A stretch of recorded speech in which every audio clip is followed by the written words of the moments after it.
Smoke. Gucci, Gucci, Louis, Louis, Gucci, Gucci, Louis, Louis, Gucci, Gucci, Louis, Louis.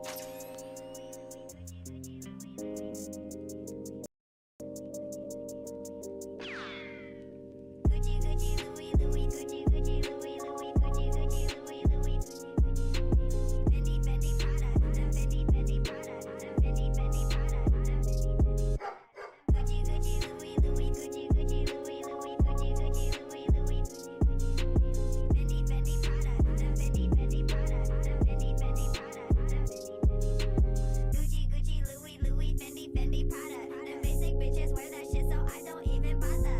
Gucci, Gucci, Louis, Louis, Fendi, Fendi, Prada. Them basic bitches wear that shit, so I don't even bother. I put that on my partner, I put that on my family. Oakland City represent, address me as your majesty. Yeah, you can kiss the ring, but you can never touch the crown. I smoke a million Swisher blunts and I ain't never coming down. Bitch, you ain't no Barbie, I see you work at Arby's. Never too supersized, hurry up, I'm starving. Gnarly, radical, on the block I'm magical. See me at your college campus, baggy full of Adderalls. Call me if you need a fix, call me if you need a boost. See them other chicken heads, they don't ever leave the coop. I'm in the coop cruising, I got the stolen plates, serving all the fiends over there by the Golden Gate. Gucci, Gucci, Louis, Louis, Gucci, Gucci, Louis, Louis, Gucci, Gucci, Louis, Louis. Fendi, Fendi, Prada, Fendi, Fendi, Prada, Fendi, Fendi, Prada, Gucci, Gucci, Louis, Louis, Gucci, Gucci, Louis, Louis, Gucci, Gucci, Louis, Louis. Fendi, Fendi, Prada, Fendi, Fendi, Prada, Fendi, Fendi, Prada. Gucci, Gucci, Louis, Louis, Fendi, Fendi, Prada. Them basic bitches wear that shit, so I don't even bother. Gucci, Gucci, Louis, Louis, Fendi, Fendi, Prada. Them basic bitches wear that shit, so I don't even bother. I put that on my partner, I put that on my family. Oakland City represent, address me as your majesty. Yeah, you can kiss the ring, but you can never touch the crown. I smoke a million Swisher blunts and I ain't never coming down.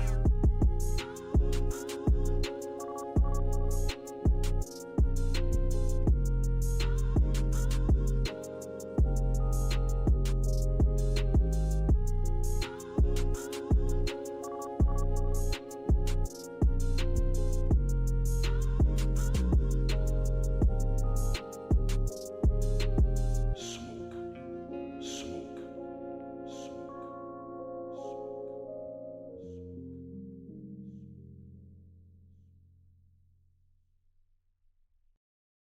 Do you agree that there's no such thing as racism, sexism, homophobism, Islamophobism, deadbeat dadism, white supremacism, and all the other isms? Destiny, that's a woman's name. You were raised by your daddy and mama. That makes you half man and half woman. You are a beta. You're not a real man, beta. I just have one question for ya, beta. There's just one thing I want to know. Destiny, do you love all people? Do you really love the blacks? Destiny, do you love black people? Why can't you just answer the question? Destiny, do you love all people?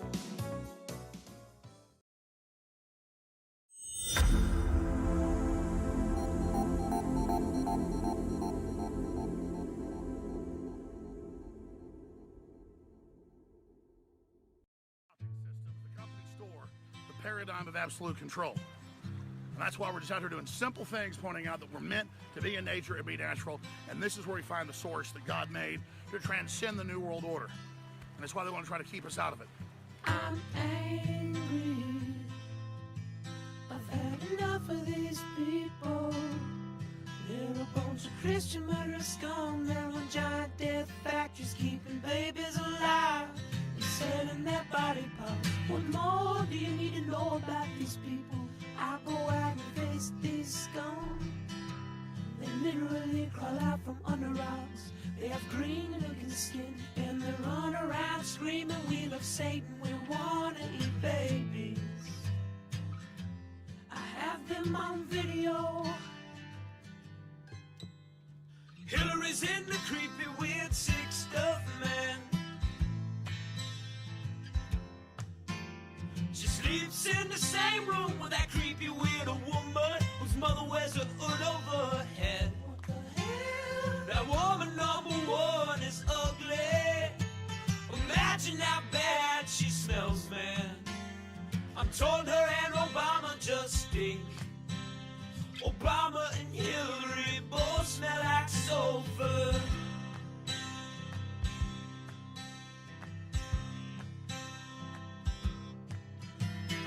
Literal vampire pot-bellied goblins are hobbling round coming after us. My spirit gets close to that evil and I feel it go.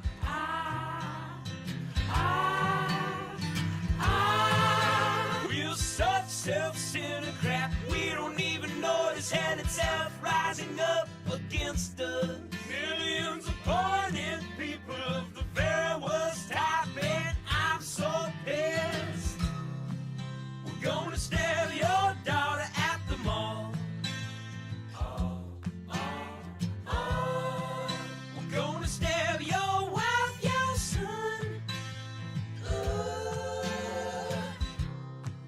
We're gonna stab you with a butcher knife, and then the police chief is gonna say, we love our Somalis, we love our Muslims. Oh, they're so good, oh, they're so sweet. I was watching Fox News as I worked out this morning. Whores in this house. There's some whores in this house. There's some whores in this house. There's some whores in this house. I said certified freak. 7 days a week. Wet ass P word. Make that pullout game weak. Yeah, you effin' with some wet ass P word. Bring a bucket and a mop for this wet ass P word. Give me everything you've got for this wet ass P word. Beat it up, N word, catch a charge. Extra large and extra hard. Put this P word right in your face. Swipe your nose like a credit card. Hop on top, I wanna ride. I do a kegel while it's inside. Spit in my mouth, look in my eyes. This P word is wet, come take a dive. It continues along these lines. And it gets significantly more vulgar. Like, a lot more vulgar.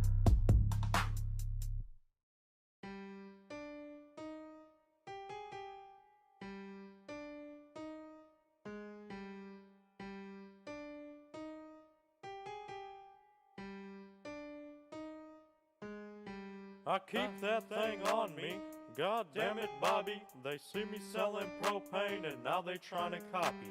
Pretend to be broke, but I got hella cash. If you use charcoal, I'ma kick your ass. Made this money from propane, bitch. I feel like Pablo Escobar, but I don't sell cocaine, bitch. Shot that fella cause he didn't make his payments. Fuck with me, I keep a rocket launcher in my basement. Made this money from propane, bitch. I feel like Pablo Escobar, but I don't sell cocaine, bitch. Shot that fella cause he didn't make his payments. Fuck with me, I keep a rocket launcher in my basement. Oh man, goddamn, I caught Bobby jacking off. Syrup ain't no cough. Big Hank, break the law. Lady Bird, that's my dog. Peggy got that wet, I'll flip you like a tech deck. Yeah, I run my set, I'm running up them checks. If you using charcoal, that's a red dot at your head. Propane till I'm dead, bitch, I'm off the meds. We be smoking loud, and you smoking on mid. Me and Dale getting lit, and I'm running from the feds. Made this money from propane, bitch. I feel like Pablo Escobar, but I don't sell cocaine, bitch. Shot that fella cause he didn't make his payments. Fuck with me, I keep a rocket launcher in my basement. Made this money from propane, bitch. I feel like Pablo Escobar, but I don't sell cocaine, bitch. Shot that fella cause he didn't make his payments. Fuck with me, I keep a rocket launcher in my basement.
as your dreams go down the drain.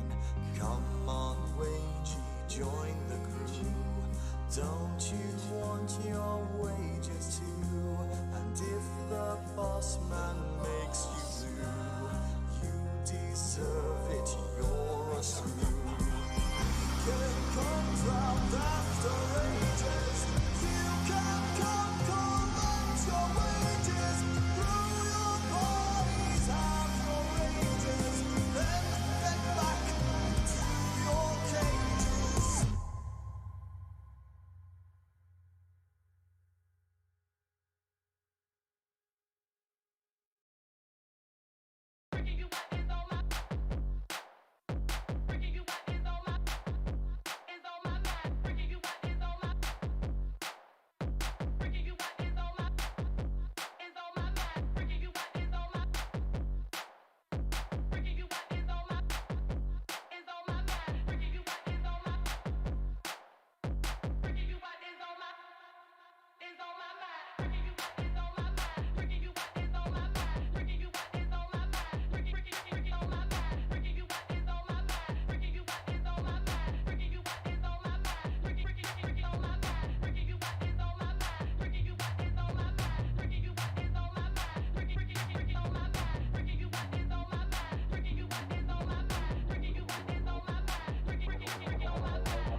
Yeah!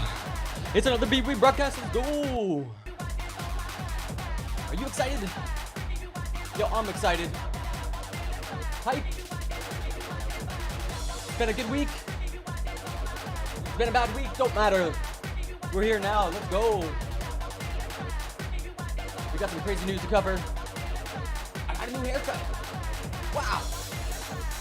Time moves forward like a river. I can't stop it. I'm excited.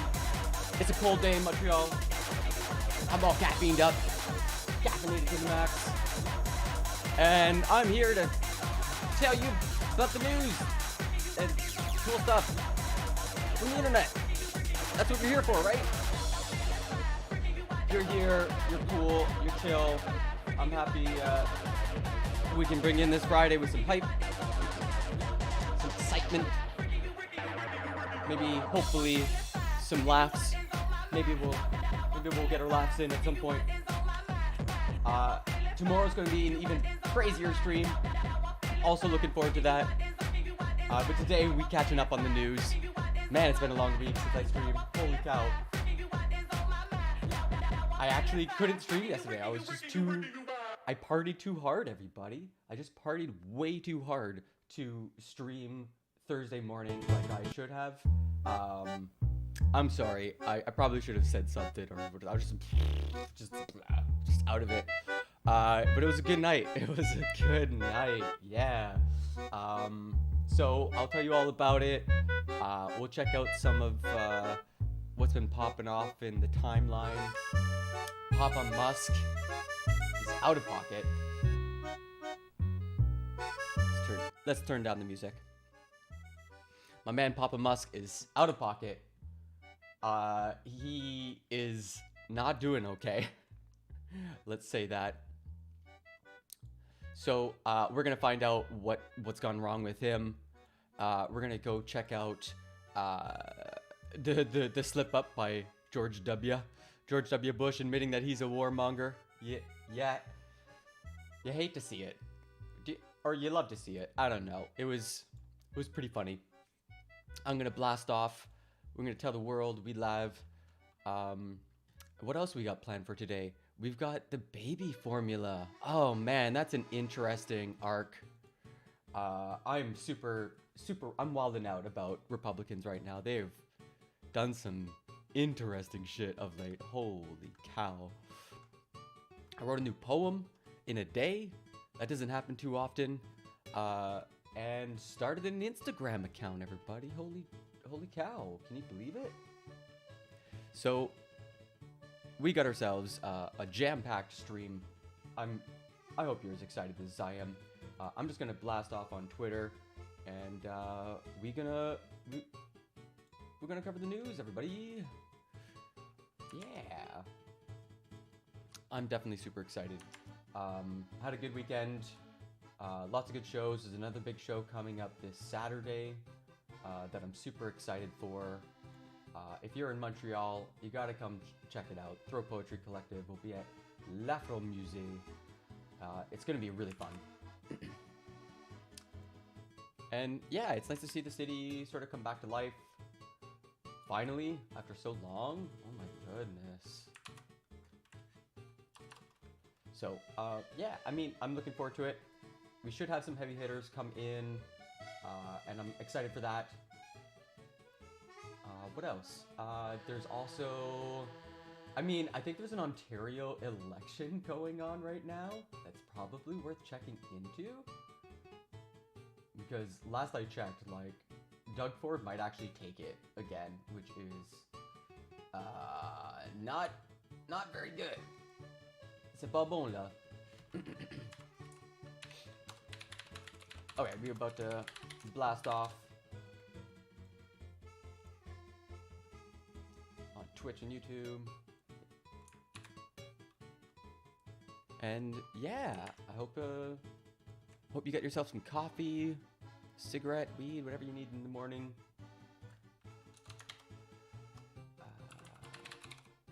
Oh, I should have did this before.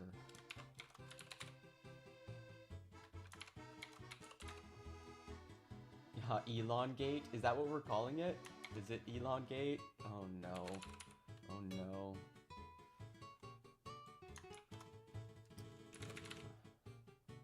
Oh no. Amber Turd is trending? Uh-oh. Uh-oh. I don't like that stuff, man. I don't know. I feel like it's a psyop. That's what I want to dig into. Let's see here. All right, I'm actually pretty excited for the news today. It's gonna be good. And the baby formula thing. What an odd situation. Like, oh my goodness. The formula shortage Not Formula 1, but the baby formula. Okay. I actually have like so much. I should have tacked on that there's gonna be like poetry and music going on later, I guess.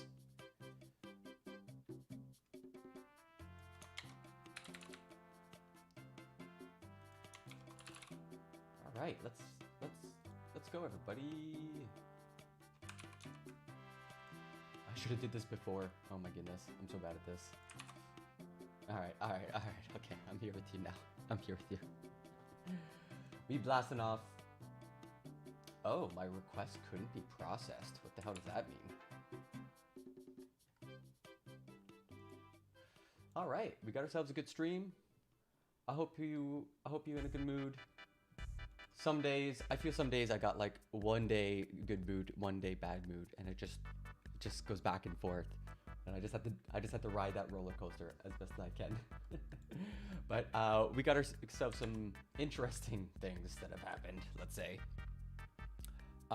And I think the first thing we're checking out, of course, is oh God, oh Papa Musk, oh Papa Musk, what'd you do?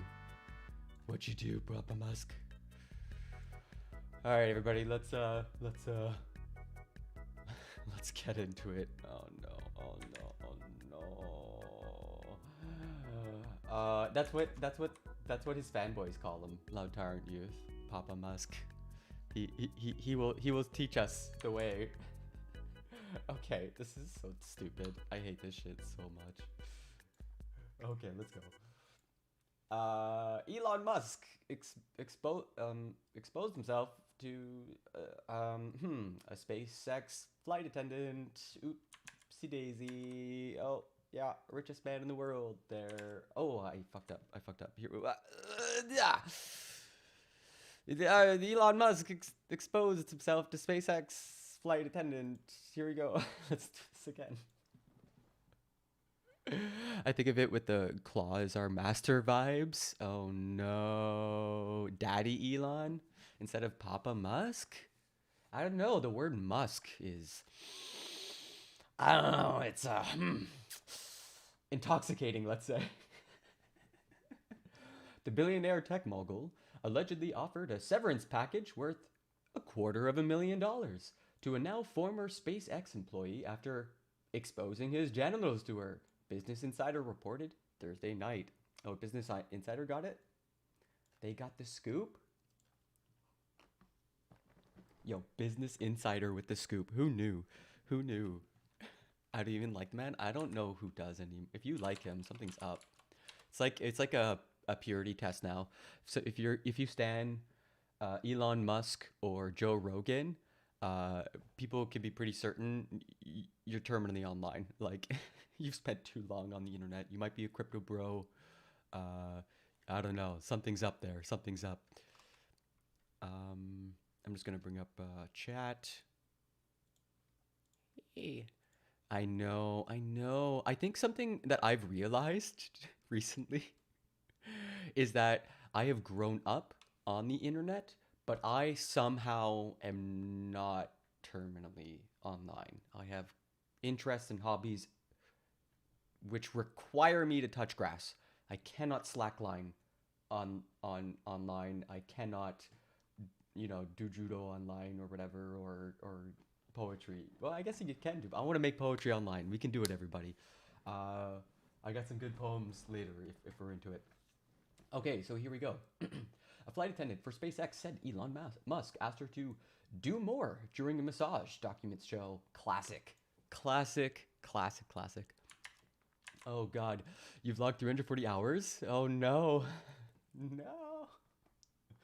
There's actually, I wanted to cover later today, a study that is circulating, which features Animal Crossing, and it's about how video games are good for your mental health. Who knew? Who knew, everybody? The billionaire founder exposed his penis to her and offered to buy her a horse. He's like, let me buy you a pony. What it'll take. This is really, oh man, there's like a whole arc going on Twitch about like how everybody has their price when it comes to gambling. And it looks like this lady's price was not a pony. Yeah, here's my massive horse cock. Similar to the horse I can buy you. After she reported the incident to SpaceX, Musk's company paid her $250,000 as part of a severance agreement. It's super, super kosher, everybody. Totally normal. That's how you should treat your employees. SpaceX, the aerospace firm, founded by Elon Musk, the world's wealthiest man.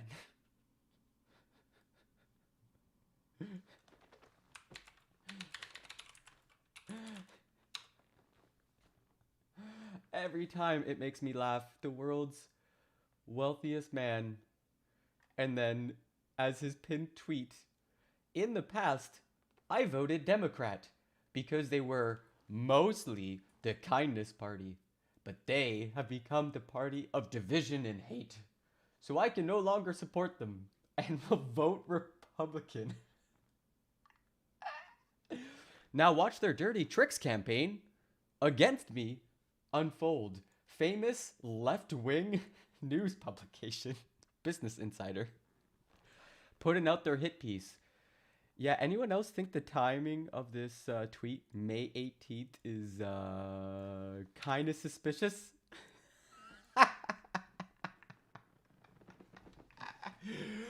He gets called for comment, and it's like, hey, we're gonna put out a piece about documents we came across alleging that you've paid $250,000 to suppress a sexual harassment complaint. Do you or the company have any comments you'd like to add to this story? No comment. World's wealthiest man being outmaneuvered by Business Insider, everybody. To be fair, though, I've also heard he's either autistic or has Asperger's. Doesn't justify anything, but just could explain some strangeness. I think all billionaires have a mental illness. I don't know, man. Like, I don't know. I think billionaires are a policy failure. Your brain's broken. If you somehow manage to maintain your sanity as a billionaire, it's through a divine act. It's through godly intervention. I think the money just breaks your brain. Asperger's or some other like something on the autism spectrum. Sure, I mean, yeah, totally. I mean, I wouldn't be surprised if everyone's a little autistic some days. But I've heard this talked about before, and I get it. Like, that can absolutely explain some weirdness. That's cool. But I don't know about like whipping out your dick. I don't know. That seems a bit non-autistic. I don't know. And the reason I say that is because of the offer to buy her a horse. Who does that? It is so bizarre. So bizarre. I can't access it through autism spectrum, you know? Like, it's to me, it's billionaire-ness. It's like, yeah, man, the money did something to you. Are you doing okay, man? Can you maintain friendships? Is it possible? Like, are you able to, like, have a friend who you can just kind of hash it out with? Because, yeah, I don't know, offering to buy a pony? Not too good. Finally, we get to use Elongate as a scandal name. It's kind of perfect. So, and here, this is like the right-wing outrage machine. Like, this is pitch perfect. I'm come to my dinner party, exposes himself at dessert. Yeah, like, I didn't want that cream. No, thank you, Elon Musk. No, with no cream. No, thank you. The attacks against me should be viewed through a political lens. Amazing. This is their standard despicable playbook. Notice the brackets? Curious. But nothing will deter me from fighting for a good future and your right to free speech. Twitter stock price. That's the $37, everybody. Oh my god. Oh my god. Oh my god. My man bought the peak. He bought the peak. Oh no. Oh no. Oh no. Oh no. Oh no, everybody. Oh no. This is the problem with billionaires. They throw their weight around. They whip out their proverbial financial dick, and they get clapped by the market. Like in like if I let's go back. Sorry. Oh my god. This is. Oh my god. It's a. Oh, it's a slaughter fest. Oh my god. Oh my god. Oh my god, my guy. Oh, he fucked up. Oh, he fucked up hard. You think it's gonna come back? Oh, oh no. Oh, let me here. This is in the way. Oh no. Oh no. Oh no. Oh no. Okay. I hate that we're doing stock bro stuff, but this is so fucking funny. Just stick with me for this real quick. Twitter hit $77 at its peak in 2021. February of 2021. So this is immediately following, a month after the January 6th. Okay? Twitter is the most important platform because the most powerful man on the planet has just tried to organize a coup d'etat that came very close to succeeding. And Twitter is where that conversation was happening, essentially. It falls off after Trump gets banned. All the right-wingers get all pissy. Drops to 54. Musk starts to talk it up as a platform. I can fix it. I can fix her, everybody. I could save the company. I could do it. But he does it as a hostile takeover. The board puts in a poison pill at pretty much their peak stock price at like $70. And Musk offers to buy it for like the $50 range. And that's probably somewhere like around here, if I remember correctly. 2021, it's actually might even be later. Holy cow, maybe like around here. It would be in 2022. So when did he offer? When it was sub 50? Oh my god. So yeah. This must be the time, right? He's trying to bring up the stock, and now the hits are going to keep coming. People are like Business Insider, any other like financial news publication, if they've been sitting on any stories, which absolutely the most powerful man on the planet, you hold that ammunition. You hang on to it for a little bit before you fire. And I guess because the latest news was the Twitter board forces like Musk to like buy Twitter or something. Like they're forcing him to stay. Yeah, they're gonna like force him to fulfill the engagement, and that's where I've been at. Like he's trying to get out of this. It's highly unusual to move from a poison pill to a $44 billion in under 2 weeks, right? Like this was the New York Times talking about how his hostile takeover essentially won. But now Twitter's going to force him to follow through. Start here. Does Musk try to back out of the deal or seek a price cut? I think he's trying to back out of it. Yes. Have regulators tried to block the deal? No. Has Musk's debt financing fallen through? It's possible. Musk might be able to pay the $1 billion breakup fee and walk away. Oh my god. That's the poison pill. It's $1 billion. Oh my god. Did Musk prove Twitter's business significantly deteriorated?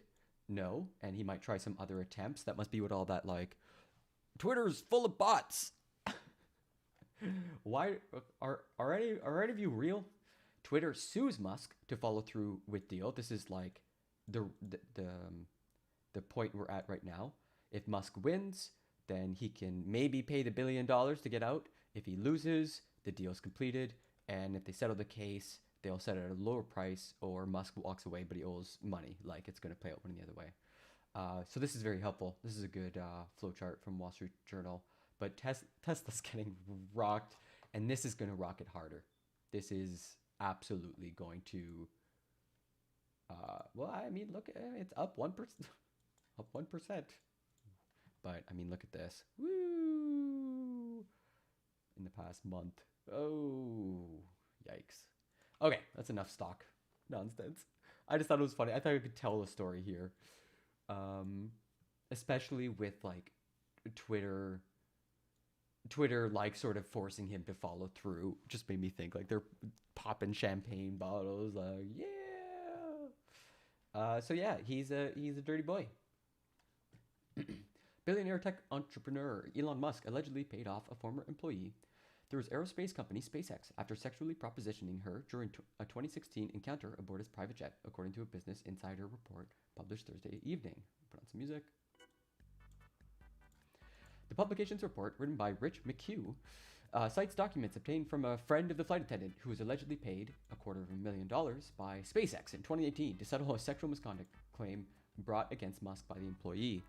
The documents state that the employee accused Musk of, quote, exposing his erect penis to her, rubbing her leg without consent, and offering to buy her a horse in exchange for an erotic massage, end quote. The documents include declarations signed by the attendant's friend, as well as email correspondence and other materials obtained by Business Insider. They allege that the incident in question occurred during a private massage on Musk's Gulfstream jet. Yeah, once again, those private jets are cropping up in the sex crimes. Huh. Big surprise. Don't get onto a private jet with a billionaire. Don't do it. You stay off that jet. I don't care how many ponies he offers you. The publication reached out to Musk for comment Wednesday. He offered an initial response before ultimately severing communication. Quote, if I were inclined to engage in sexual harassment, this is unlikely to be the first time in my entire 30-year career that it comes to light, Musk told business. He did leave a comment.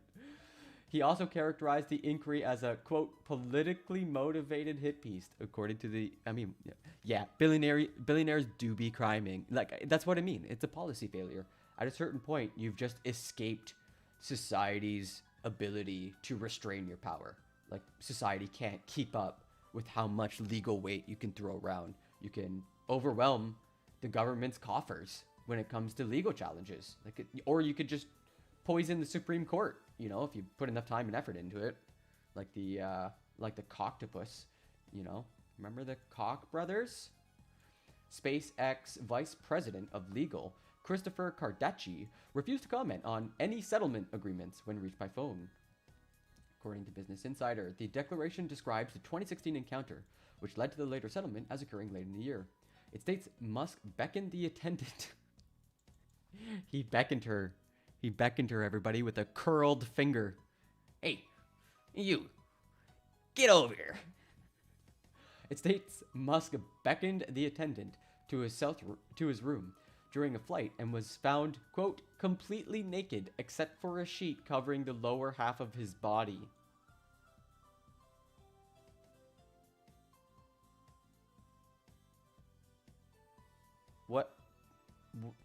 What are you supposed to do?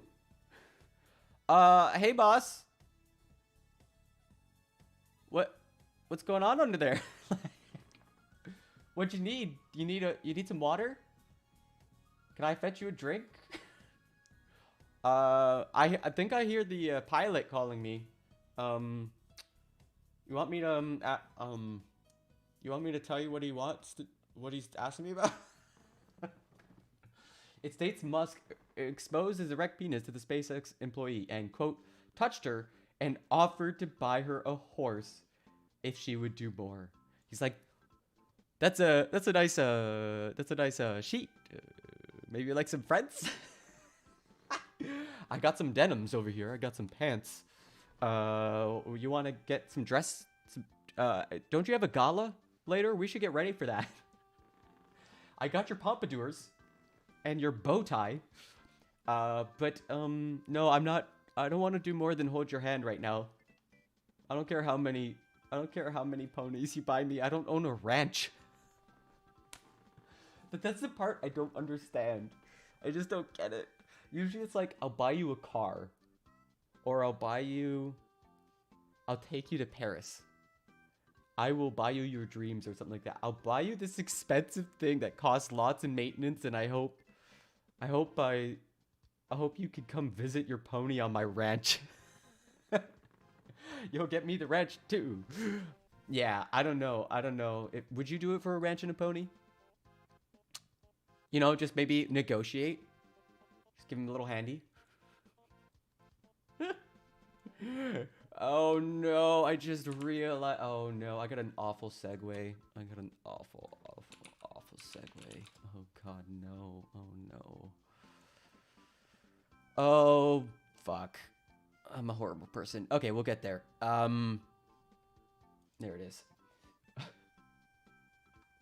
Oh god, it goes on. The attendant. Oh, she's an equestrian! That explains it. That explains it, everybody.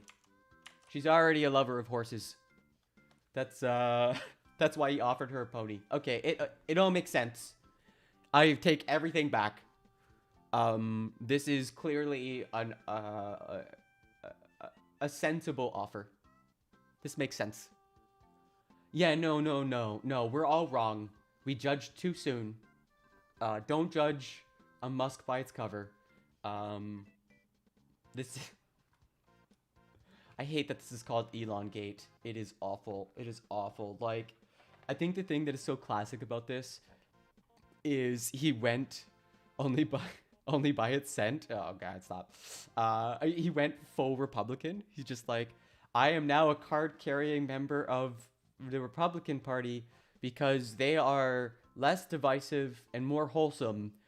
And then this comes out and he's like, I can't believe it's called Elon Gate. What a political hit job. Isn't it funny? They think that, you know, like, I'm like Louis C.K. Like, this is actually worse than Louis C.K. now that I think about it, because Louis C.K. actually sometimes at least acquired consent. Like, Sarah Silverman was like kind of alright with it, but like, let's not bring that up. It's a tangent. He whipped out his penis. It was erect, the friend said in the declaration statement. Quote, and he started propositioning her like he touched her thigh and told her he would buy her a horse. And he basically tried to bribe her to perform some sort of sexual act, end quote. The attendant's $250,000 severance package included non-disclosure and non-disparagement clauses that barred the attendant from mentioning the incidents or payment, which is why we're not hearing it from her. As of this writing, Musk has yet to respond publicly to this story, but we know he has. And really hilariously, this is classic Republican shamelessness. Yeah, exactly, Loud Tyrant Youth. That's the joke. He's leaning into it. They're literally doing a circle jerk about his sexual harassment claims. Like, kill me, make it stop. Okay, we really need to get our emotes in order because I need emotes to express myself. I'm getting frustrated. Okay, so we're on to our next segment. More pain. More pain, everybody. We're into masochism this morning. It's a BDSM stream. Don't tell YouTube. It's just a joke, YouTube. I'm just joking. BDSM stands for Body Diversity Super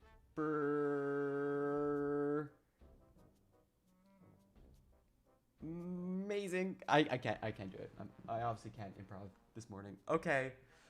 All right. Okay, the other thing we need is like circles of hell. That's okay. So I asked my niece for help and on how to like make my stream better. She's an artist and she's like, I can't program. I can't do this weird scratch stuff you're so like excited about. And I'm like, yeah, but you could draw. You're an amazing drawer. And my problem is I don't know how to like incorporate that because so much of how you make this stuff works is with like digital art. It's not necessarily with like actual drawings and stuff. So my question is, how do I scan that art up? And I'm sure she's probably figured that out. But I realized a really great idea that would be easy to do would be circles of hell. We could do all 9 circles of hell, and we just like descend, and that way like we know where we are in the news, in the politics, in the segment, like just how cynical and depraved or sardonic we should be based off of exactly. And that way, like if I know a story's coming up, we're moving down or moving up, or we're at the bottom and it's like icy black darkness and I'm actually not in a good mood. Okay, so I would say, so that's an idea. I'm gonna write that down. Circles of hell. I would need 9 of them. I would give her some inspiration from Dante's Inferno, just as a laugh. And then I'll need some like Pog faces, like Pog, right? New haircut. I can do a bunch of cool new faces, bunch of new emotes based off that. It could be fun. Okay, so wrong spot. We're descending into hell, everybody. Let's go.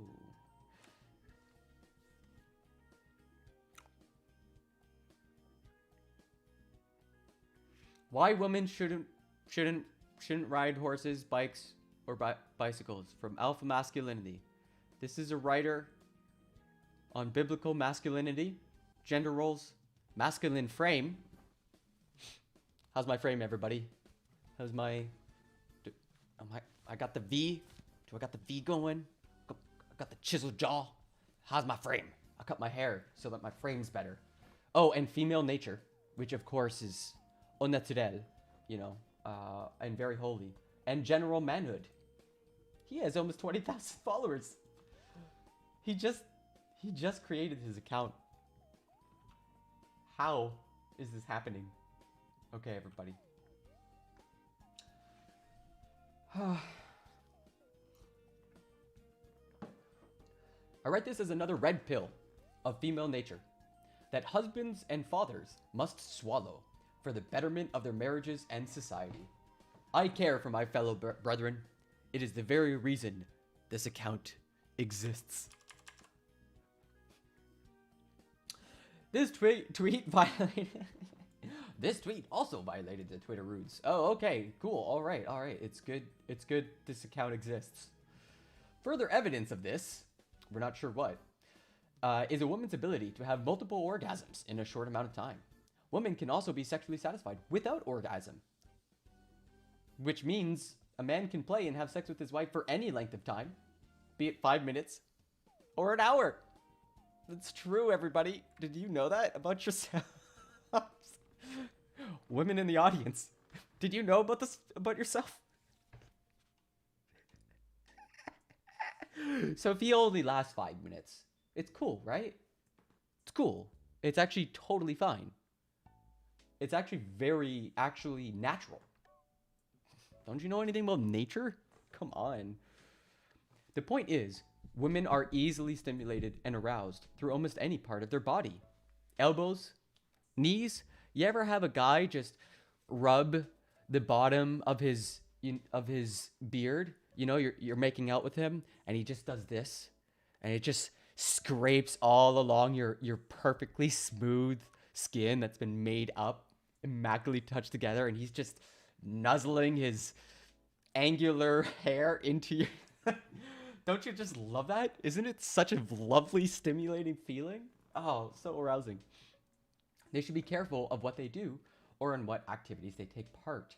This is true. All women should be worried and concerned about how easily they're stimulated and aroused, particularly their elbows, because any part counts. You gotta watch, you know, you gotta keep that Christian side hug. You gotta keep the space between you and the other person for the Holy Ghost, okay? Like, that is extremely important. My belief, says Alpha Masculinity, is that women should stay as pure, innocent, clean, and modest as possible with regards to their bodies. Victorian era, anyone? They must protect and not spoil it in any way for their future or current husband. Sexual arousal and stimulation not for or from her husband makes a woman filthy. This is crazy, man. This is, and then it's just like this picture of this beautiful woman behind a sunflower that, like, he probably stole without permission. This is a major part of why I believe women should not ride horses, bicycles or motorbikes. It is weird and disgusting. Look at this man using the word weird in the worst possible way. You're ruining my word, motherfucker. Dirty, liberated women with their sexual release. Women must maintain their frustrations. Okay, now this music's perfect. We are literally in fucking clown territory. Absolute clown territory. Because women are sexually aroused and stimulated. Okay. Yeah, women should not ride horses, bicycles, or motorbikes because women are sexually aroused and stimulated by these activities. Most of them have multiple orgasms in these sessions. The other ones are just too ashamed to admit it, but never too ashamed to stop it. Very interesting. The number one reason is the sexual stimulation. Look at this woman getting off on her horse. This is clearly the liberal propaganda machine. None of this is actually happening. YouTube, please don't ban me. Women's genitals are directly in contact and stimulated by the bike, bicycle seat, horse's back or saddle. The bike being a mega vibrator. The road and general movements when riding bicycle, and the obvious rhythmic motions and aggressive touch during horse riding. This is normal. This guy's having a normal one. Everywhere on social media where you come across horses, they will always portray the relationships with their horses as sexual or romantic. This is to be expected since the horse or act sexually stimulates them. And they also care for these horses, getting completely obsessed in the process. Oh yeah, didn't you know? Otherwise, you'll get mania. Come on. This is bedrock science. Why do you think women weren't allowed to wear horses and weren't allowed to ride horses into battle during the medieval era? Come on. Connect the dots, sheeple. The horse is also very large, strong, muscled, powerful, and yes, packing. It acts as a sort of masculine, figure women fall in love with and are sexually attracted to. This is a normal sentence. The horse almost always becomes a platform for sexual validation. The question that really is in the back, bring back hysteria. Like, most of the times, I guarantee you, it's a dude taking this picture. A dude took this picture. Yeah, there's definitely a dude behind this photo. Another dude took this photo. Some guy with a camera took this photo. This image was taken by a man. This image was produced by a person who identifies as a man. Obviously man mean. And this one was not made by a woman. There's no way. There's 100% chance that all of these were taken by men. It's male gaze all over. Like, that's the part I find so amazing about this. Yeah, women definitely took these pictures. The horse basically turns into a tool for masturbation, sexual fantasy, and a stripper pole. These women are doing nothing else other than engaging in bestiality. Why would a real, sane, God-fearing man ever allow his wife or daughter to partake in such things? You could tell, like, this guy's did this post after several nights of weeping into whiskey. Just crying, just pouring, just tears pouring out. How do I stop it? A man who allows his wife to ride horse is a man, not a horse, just to ride horse, is a man who shares his wife with an animal. I don't even want to mention or talk about daters because this whole concept is disgusting to think or talk about. Go do your own research. Go look at these social media accounts. Go read the opinions of psychologists, behaviorists in their research. Spend time on confessions, websites, and forums. Go read posts of women who can hide their names. Some have guilt and need to share, others none. And remember, believe every single word that you read on the internet. See and think for yourself and make your own decision. I just want what is best for my fellow men and try to bring them advice along with the truth. If the man rides horse... Okay, so he is... Yeah. Oh, fuck. Oh, fuck, I'm dead. I'm dead. Oh, stop. Oh, stop, it's intentional. Oh, stop, it's intentional. Oh, no. Oh, God. Oh, stop. Close reading is a curse. I wish I had never learned how to read English closely. Jesus. If the man rides horse as a hobby, for work as a sport or whatever else and wants his wife to join him, she can do so by riding with him in front with her legs together and to the side. So, I mean, I don't know about you, but I thought sometimes having the legs together helps.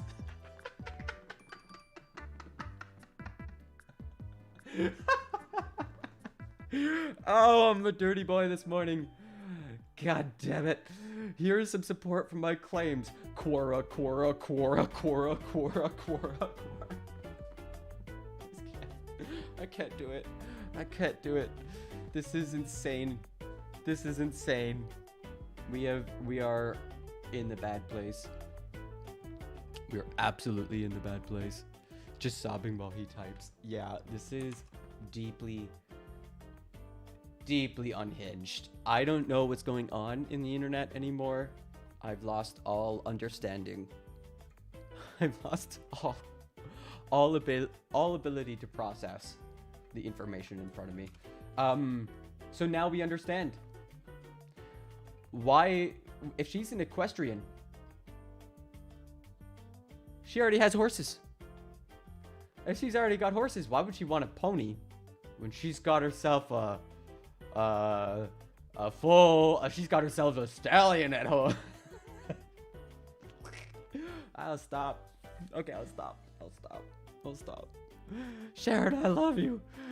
Please come back. You can keep the heart. Yeah, like in the divorce, who gets the horse is like the biggest contention. You're leaving me for the horse. I never loved you in the first place. I never truly loved you. Oh no, oh no, oh no.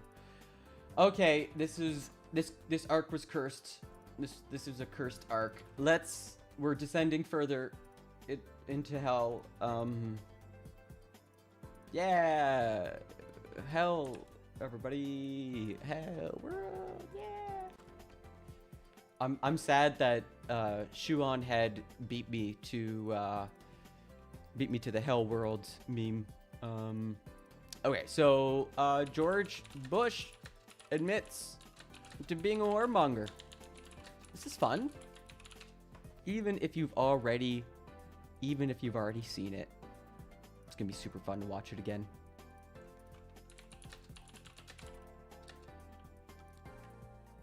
Just pulling it up real quick.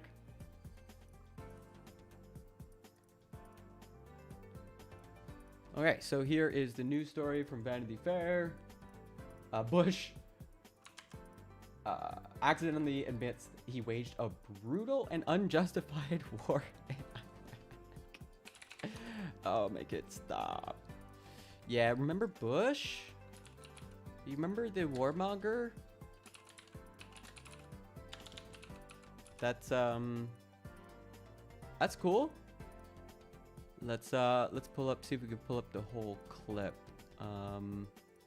Here it is.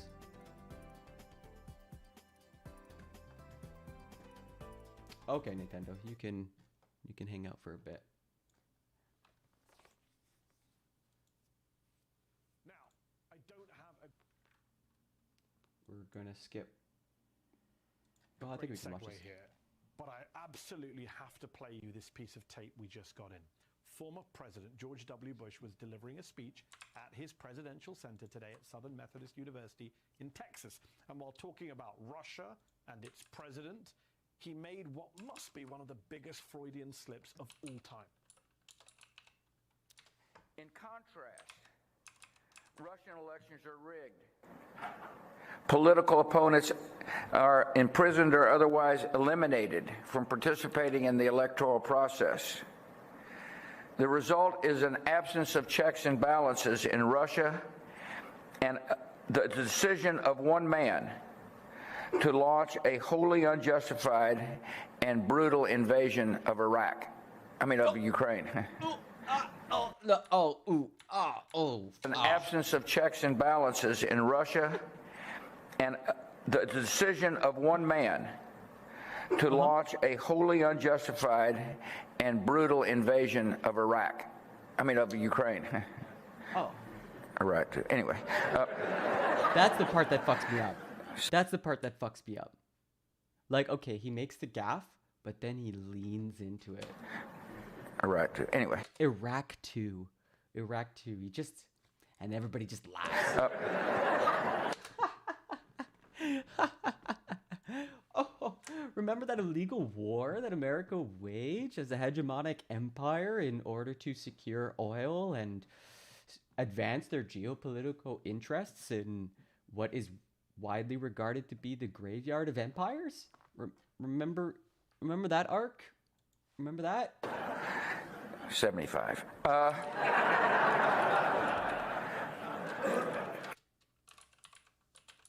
I'm not laughing. I'm not laughing. And I'm guessing nor are the families of the thousands of American troops and the hundreds of thousands of Iraqis. Jingoism, like, it's Mehdi Hassan being pro-military. Like, not pro-military, but like, hey man, soldiers, don't you remember this? Who died in that war. It's absolutely crazy. I cannot believe it's a laugh line at this point. When you look at Iraqi civilian casualties, this shit's fucked up. Let's just... Ooh, don't do that. I gotta just kind of zoom in a bit. Make that text a bit bigger. Something like that. Bring up chat.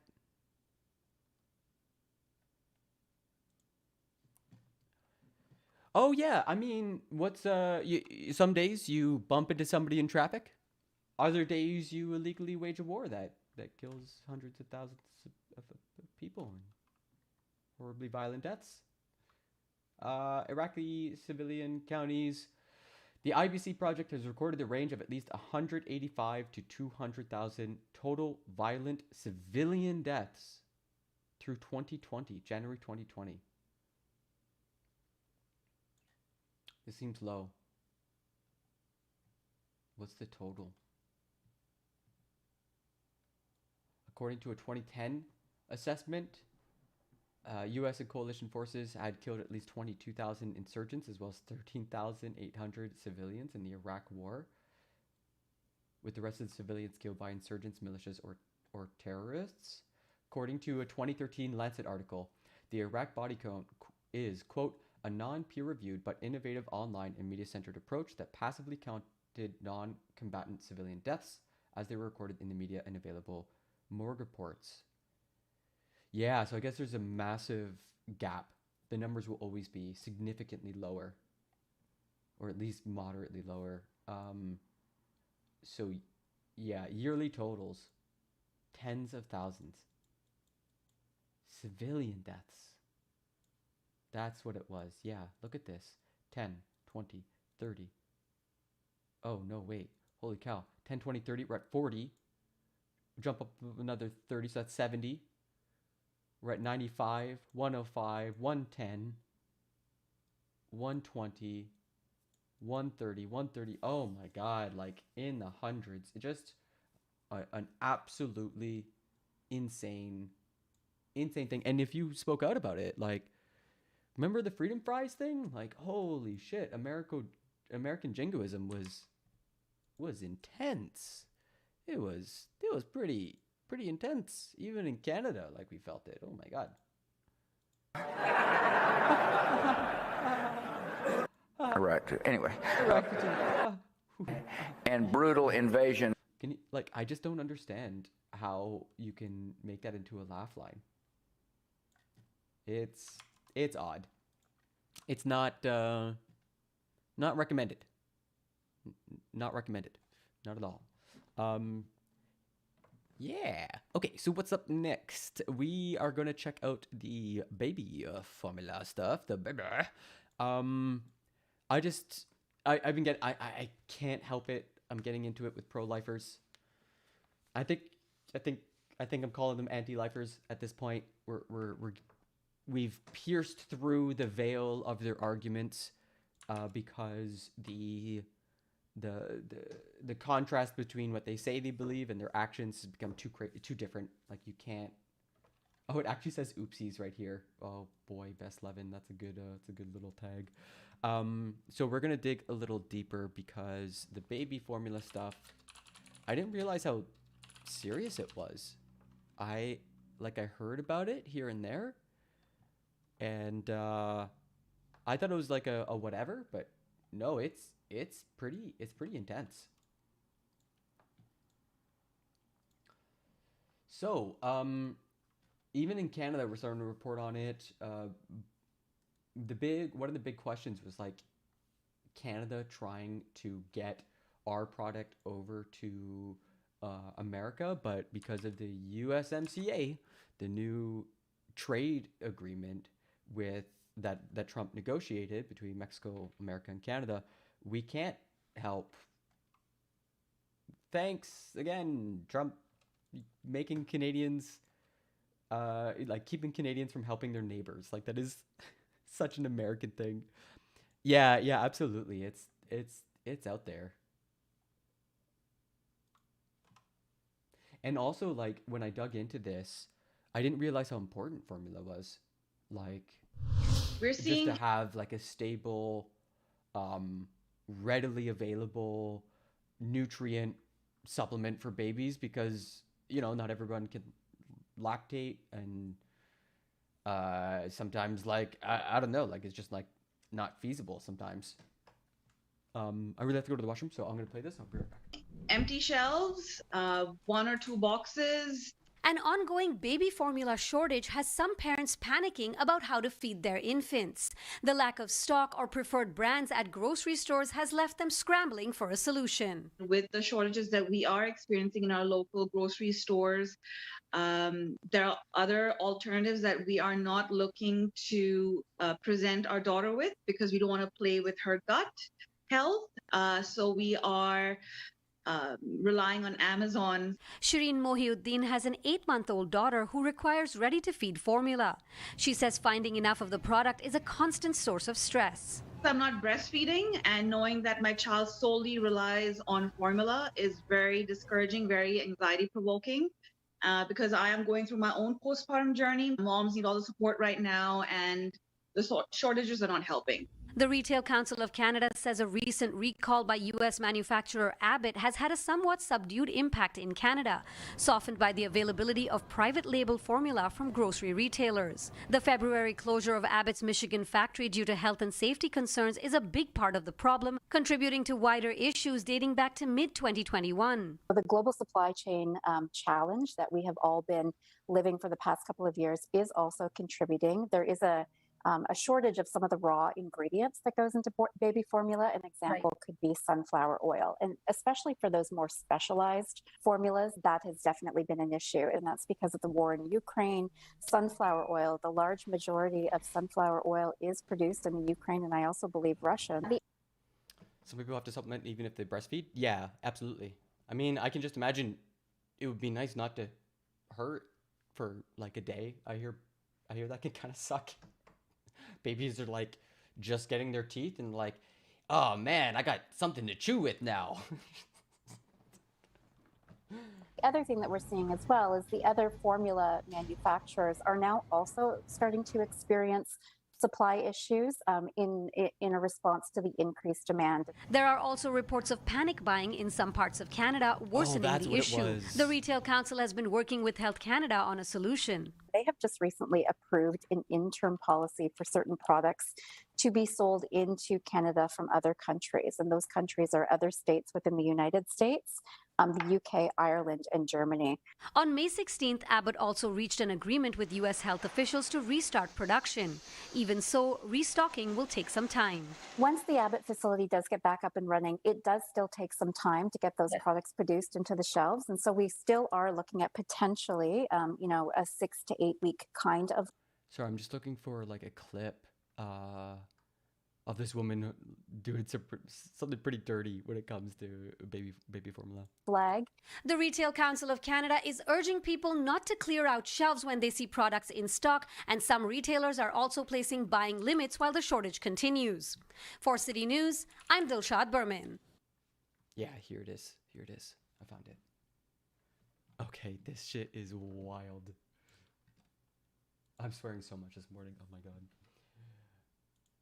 People like this cause the shortages. Not enough formula for kids. But hey, let's ban abortions. And no. If they say that you have a whole cart. Look at this. Look at all this. Because I need Look at the shelves. You don't think I need it for my baby too? You think I know you come and you get this one before? You just cleared the whole shelves of all of this formula. If you saw me, you take that because I'm paying for. And I'm not paying for it? I have a child at home to feed, and you just cleared the whole. You say, oh, can you share with me or something like that? Because this is, I saw in here, I'm buying. I don't know. You come after me. I say, oh, I want to take that too. Because I'm waiting patiently. Was I not waiting patiently? I don't know. You get this But one. still, this is the whole reason why there's a formula shortage. You take all the formula off the shelf and buy it all at once? You come after me. I don't know. You get this one. That doesn't matter. I'm saying this is the whole reason why there's a formula shortage.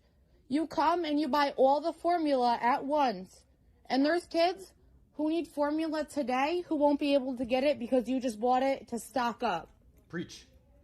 That's not your problem, right? Walks away. She's a reseller. You know it. You know it.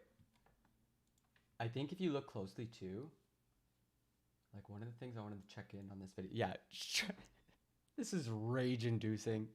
I don't even understand what would motivate someone. So there's a sign there that I'm really curious about. Right at the top of the screen. Although this TikTok doesn't let you scrub very well. Because I think that sign... I'm buying. I don't know. The whole... You say, oh, can you share with me or yeah, look. something like that? Because this is... What's it say? Officially... Yeah, I'm buying.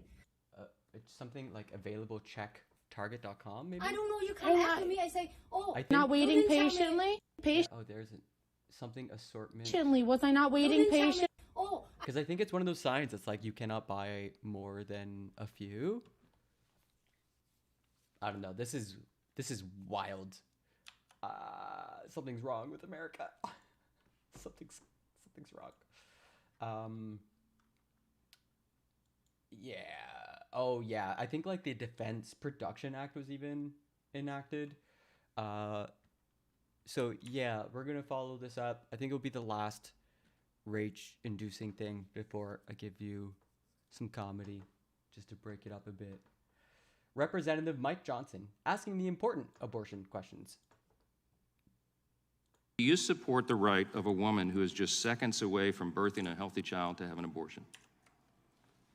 I think that the question that you're asking does not realistically reflect abortion care. In that scenario, would you support her right to abort that child? I won't entertain theoreticals. It's not a theoretical, ma'am. You're a medical doctor.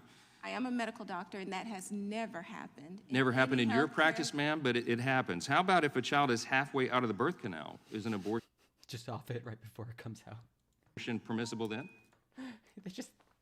They actually have a guillotine just set up. Can you repeat your question? If a child is halfway delivered out of the birth canal, is it permissible to have an abortion? Would you support the right for an abortion then? I can't even fathom that ever. I'm not asking you if you can fathom it. If it occurred, would you support that abortion or not? That's unrestricted abortion, right? That's a question that I can't imagine. Just like you probably can't imagine what you would do if your daughter was raped. If it hasn't happened, it may be difficult for you. You're not going to answer this question, but you're not going to answer this question? I almost want to watch the whole thing because, like, this is fucking bonkers. How? Ma'am, if the child is dropped off at first grade, is it okay to abort it then? Just answer the question. Ma'am, if the child is coming home to a big empty house and it uncorks a Pinot Noir, puts on some classical music and sits down on the couch, staring blankly at the reflection in the black TV screen, while thinking about how it is so unbearably tired of working that IT job, is an abortion permissible then? Please answer the question.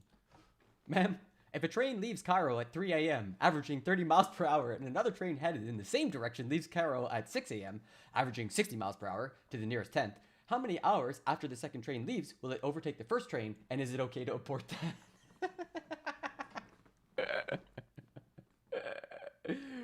Oh, God. Oh, Jesus Christ. Doctor, if a 34-year-old child is living in a rural area in Kansas and is middle management at work, making $68,000 a year, married, has 2 kids and a dog, and drives an SUV, has a credit score of 709, doesn't smoke, drinks occasionally, and enjoys Sudoku, but has, on occasion, forgotten a relative's birthday, should the right to abort be permissible? You're avoiding the question. Yeah, this is... Yeah.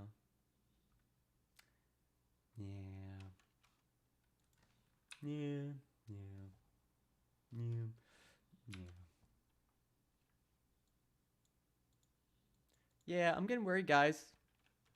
I'm getting a little concerned. A guy I know from uni made a tweet and he was like, quote, I think you should be able to abort at any point, like if it's 7 and annoying. Yeah, this is like an old joke, though. This is like a super, super old joke.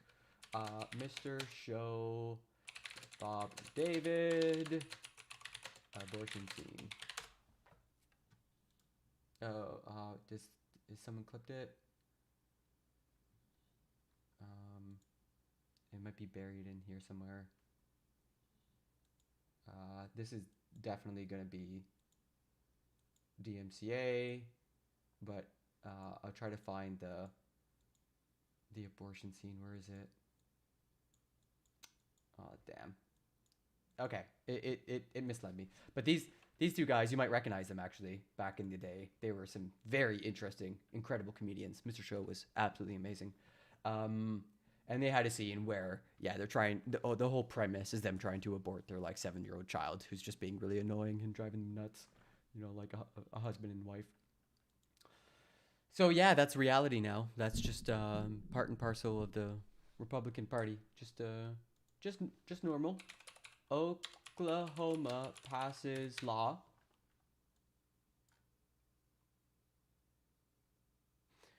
The Oklahoma legislature passes bill banning almost all abortions. The legislation prohibits abortion from the moment of fertilization.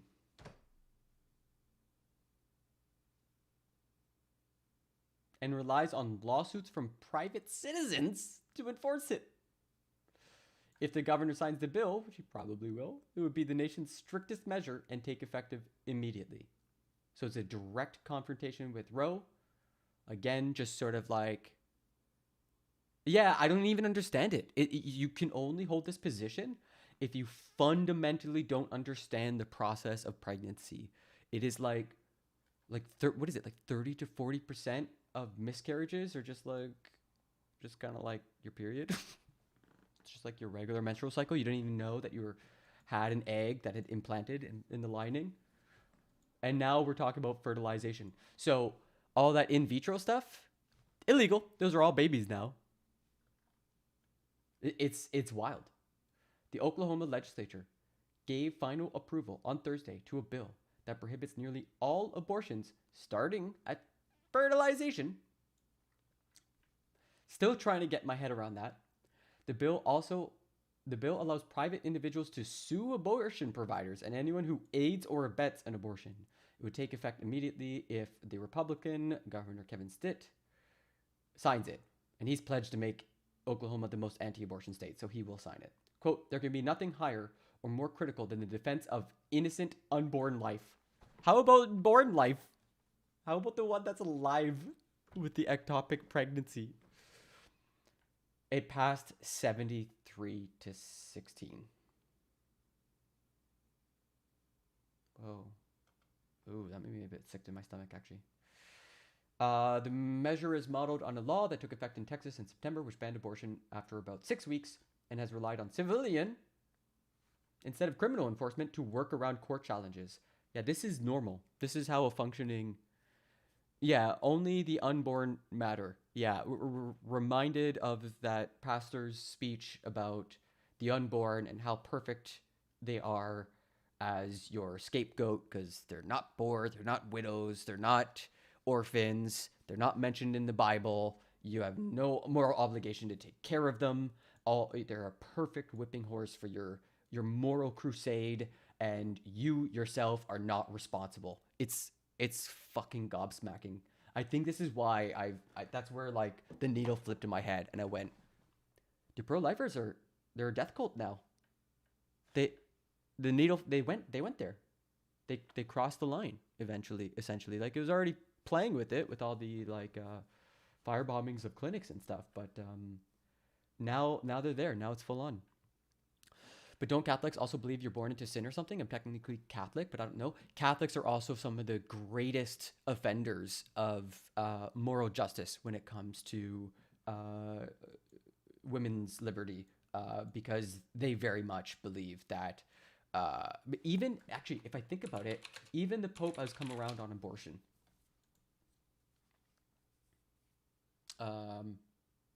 Or not? Oh, okay, maybe not. Pope, abortion is murder. The church must be close and compassionate, not political. So, unmoored from scientific or, yeah, Catholics are insane. They're the insane people. If I remember correctly, like, they did some shit in Africa and, like, sent out a bunch of missionaries and told people not to use condoms and helped spread a bunch of STIs and encouraged people to get babies they couldn't afford, caused a bunch of poverty. Like the Catholic Church is just another empire throwing its moral weight around.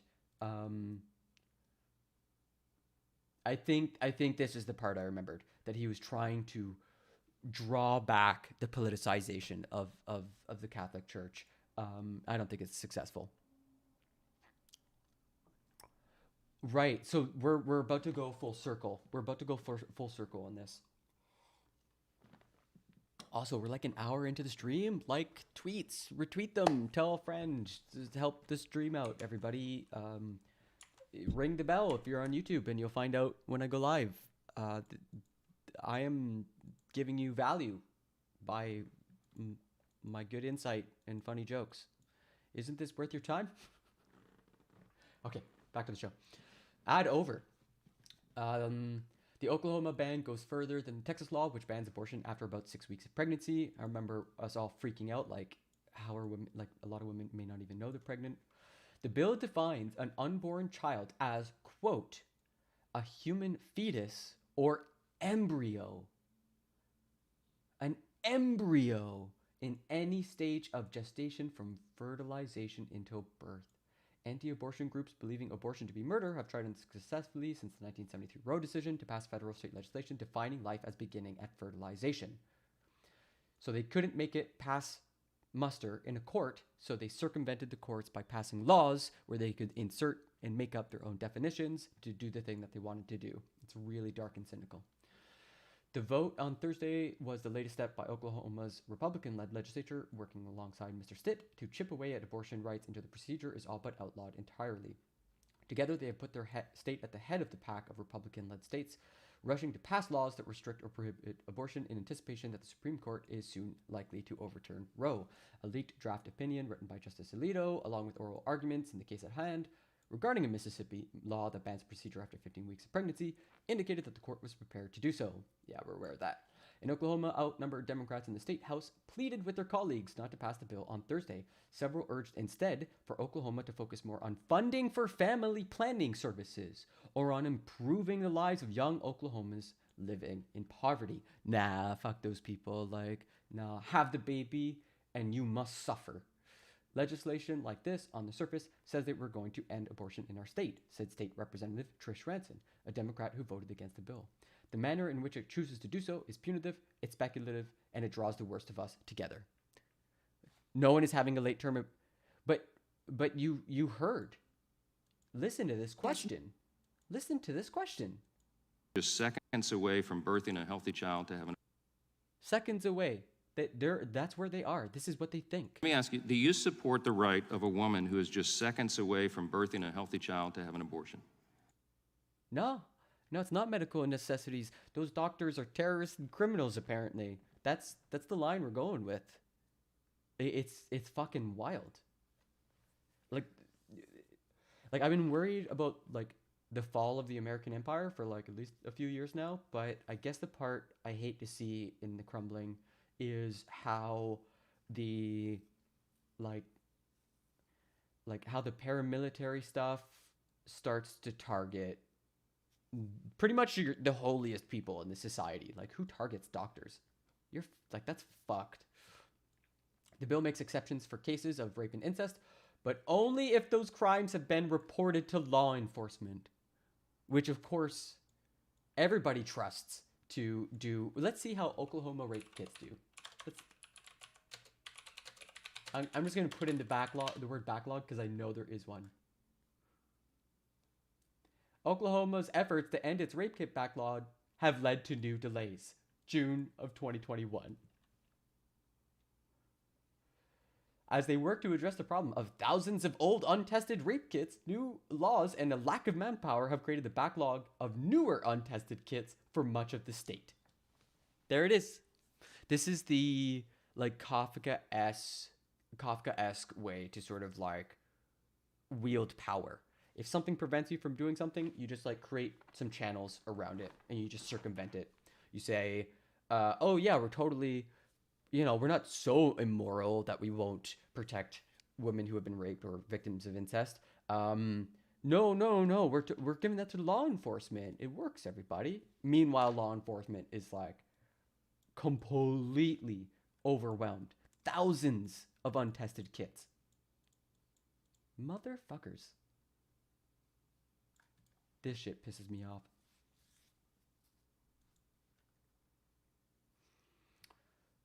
An Oklahoma Democrat, Cindy Munson, in an exchange on the House floor with the Republican sponsor of the bill, said that many women, especially young girls who may be victims of incest, do not report rape or incest to law enforcement. Quote, "Can you explain to me why you're okay with a person carrying on a pregnancy after they have been raped or there's been instances of incest?" Ms. Munson asked.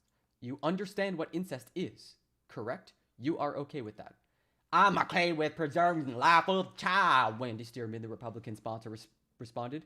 "The child is not part of that decision." I'm going to make these people sound as dumb as they sound. Like shut the fuck up. The child not...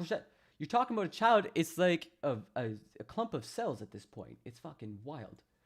Abortion opponents are increasingly leaning on civilian enforcement to accomplish long-standing goals.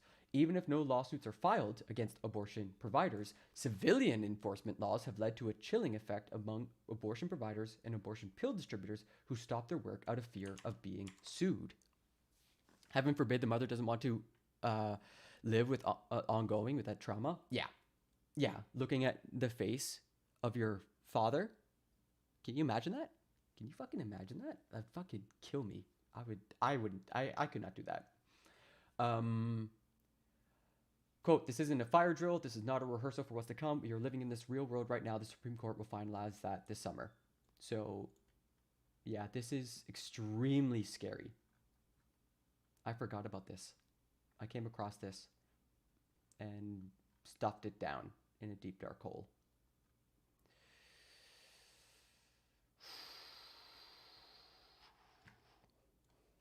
Okay, Charles Barkley says something funny. Segue. Ernie Johnson, Dwayne. So like, there's I think it's Charles Barkley. Yeah, Charles Barkley, and the context here is he's gonna give a talk. He's obviously gonna speak on TNT, and there's some people like hanging out, heckling him. Chuck! Chuck!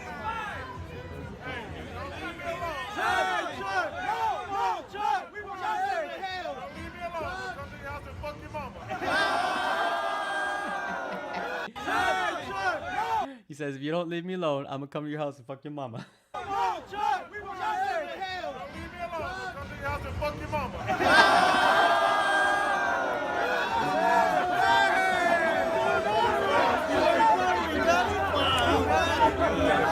So funny. Yay, humor. That cuts the tension. Yeah.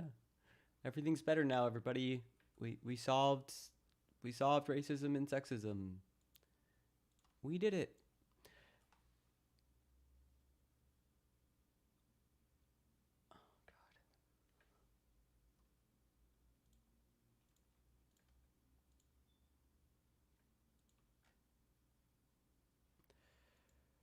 Okay, so moving on to the next thing.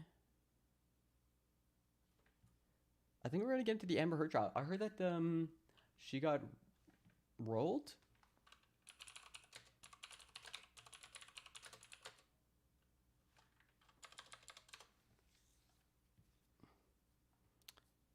Yeah, here we go. There's like a cross-examination where she got totally rolled. So last segment for now. Skip ahead. Exhibit 88. Here we go.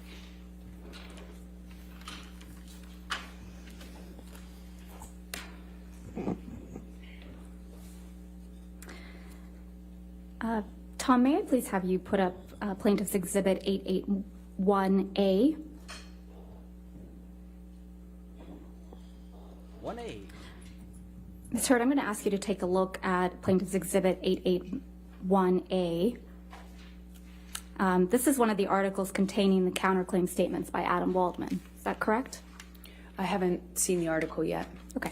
Why don't we go to page 8 of this article?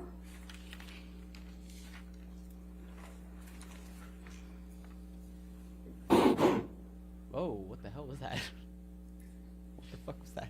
Adam Waldman, Depp's lawyer, said afterwards, quote, Amber Heard and her friends in the media use fake sexual violence allegations as both a sword and shield, depending on their needs. They have selected some of her sexual violence hoax facts as a sword, inflicting them on the public and Mr. Depp. Do you see that? Yes, I do. Is that one of the statements that you allege are defamatory? It's defamatory? That's correct. Okay. Can we please go to Plaintiff's Exhibit 881B?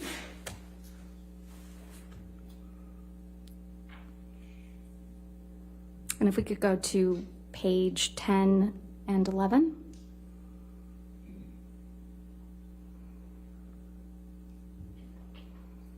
Boring.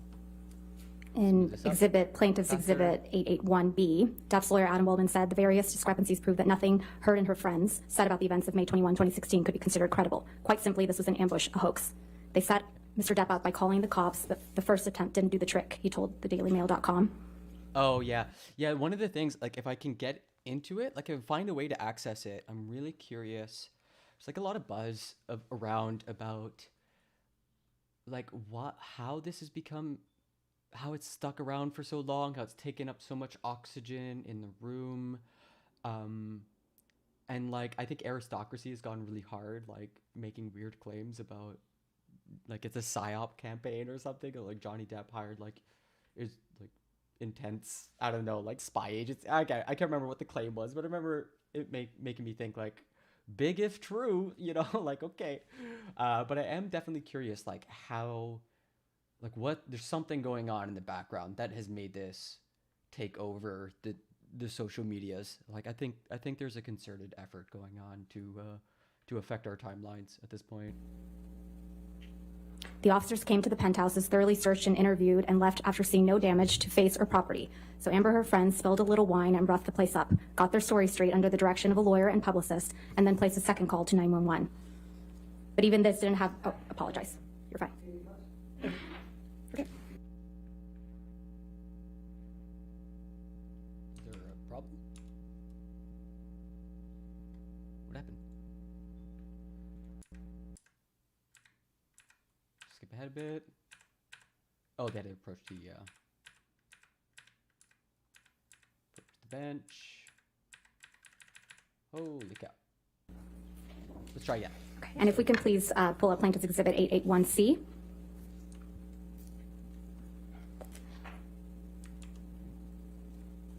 And go to page 11.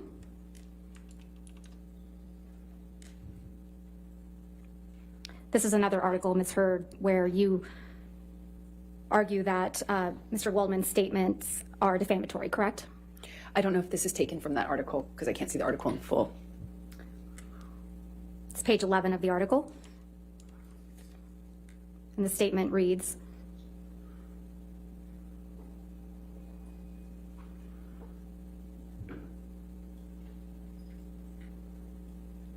Is she not going to read it? Read it for the audience. We want to know what it says.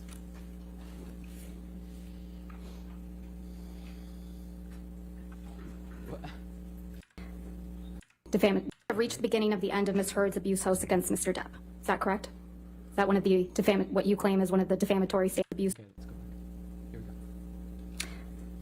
go. We have reached the beginning of the end of Ms. Heard's abuse hoax against Mr. Depp. Is that correct? Is that one of the what you claim is one of the defamatory statements said by Mr. Waldman? I believe so. Okay, thank you.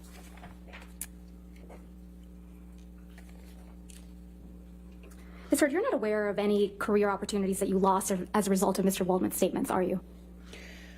Well, it's kind of hard to point to the jobs you're not offered, Right. to the gigs you don't get. You were not replaced in Aquaman 2, were you? They released me from my contract, and I fought to stay in it, and they kept me in it. I just don't know how much I'm in, actually, of the final cut. And you testified yesterday that L'Oreal actually extended your contract in April of 2020. Is that correct? In part, they extended it and held me. And you testified yesterday that L'Oreal extended your contract again in November of 2021, correct? Not exactly. They extended it because it couldn't use me or any of the materials for me.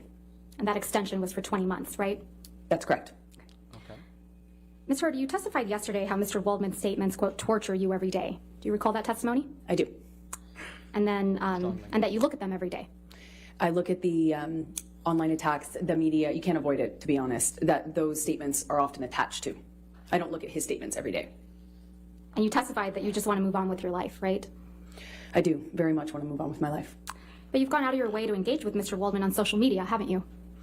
I have made a comment, I believe, once. I would not characterize that as engaging with him. Let's please pull up Plaintiff's Exhibit 1266. It's right there. Your microphone.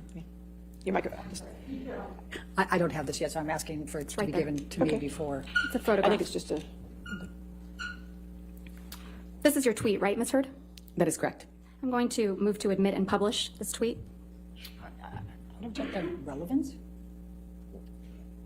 Objection, I'm sorry, what's the objection? I'm sorry, relevance? All right, I'll overrule the objection. 881C in evidence. Ruled. Oh, man. Oh, man. Can we please have it published to the jury? I'm sorry, 1266, I apologize. Thank you, Your Honor. Mr. Warden, maybe we're... This is from March 26, 2021, right? That's what it looks like, yes. And this is after he made the statements you claim are defamatory, right, Ms. Heard? 21. Yes, Mr. Waldman, I may be wearing makeup on this occasion, but on every occasion you'll still be short. Yo, fuck you. Yes. Ms. Heard, you tweeted at Adam Waldman, quote, "Yes, Mr. Waldman, I may be wearing makeup on this occasion, but on every occasion you will still be short." Did I read that right? Saucy. Yes. Saucy, saucy. She throwing shade. Thank you. Ms. Heard, since your relationship with Mr. Depp I feel attacked. ended, you have completed your level 3 sommelier training, haven't you? I haven't completed it yet. You're on level 2? No, I'm on level 3. You also have had a baby, right? I have. And you enjoy being a mother? More than anything. Nice. Still love to cook? I do. Cool. And you love to hike? I've taken a break on hiking for a minute. You have friends, right? I do have friends. And you spend time with those friends? Oh, lucky. Occasionally, when I can. And you exercise regularly? Every day. Wow. You just filmed a movie in March of 2022, isn't that right? Yes, the one I just shot in Guatemala that I spoke of earlier. And you have you had a major role in a major film that's scheduled to be released soon. Is that correct? Aquaman 2? As I said, I don't know if I will even be... Is she trying to like paint her as like totally competent and healthy and all these things? ...in the final cut, or how much I will be. It was difficult to stay in the movie. You struck Mr. Depp multiple times during your relationship, didn't you, Ms. Heard? There were many times I had to use my body to defend myself, and that included swinging wherever I could. If it meant I could get away, absolutely. If it meant a difference between a sore face and a broken nose, you bet I would. What's your testimony under oath that you never struck Mr. Depp as the initial aggressor? Well, he was holding me against the wall by my neck. You know, I might be the first person to have been the first one to slap, which happened in Australia, you know, when he was choking me. But I wouldn't say I was the initial aggressor in that situation. You got physical with Mr. Depp often during your relationship, didn't you? I had to defend myself as best I could. Didn't seem to make much of a difference. You just couldn't control yourself, could you, Ms. Heard? I tried to defend myself when I could, but it was after years of not defending myself. Can we please pull up Plaintiff's Exhibit 356? And, Your Honor, portions of the exhibit were entered into evidence yesterday, but we moved to admit the entire recording. And I can confirm that there's no other voices besides Ms. Hurd's and Mr. Depp's. And I intend to play from 129:27 to 130:07. So I have 356A in evidence. Is any objection to the entire 356 coming into evidence? If you may, if Skip ahead the evidence. the excerpt couldn't go, and I just can't find my notes on that Oh, we'll just call it 356B for now. That's fine. Thank you, Your Honor. Could you just give me the Okay. Thank you. Thank you, Your Honor. Here's the meeting.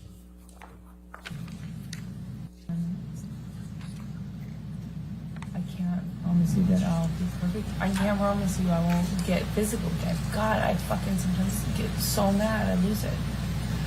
I can fucking promise you I'm gonna do everything to change. Promise you. I'm not gonna throw around divorce. I will not say divorce unless I leave. Unless it's it. And then I hope you leave me. I'm not going to, and me too. I will leave you. It's fair.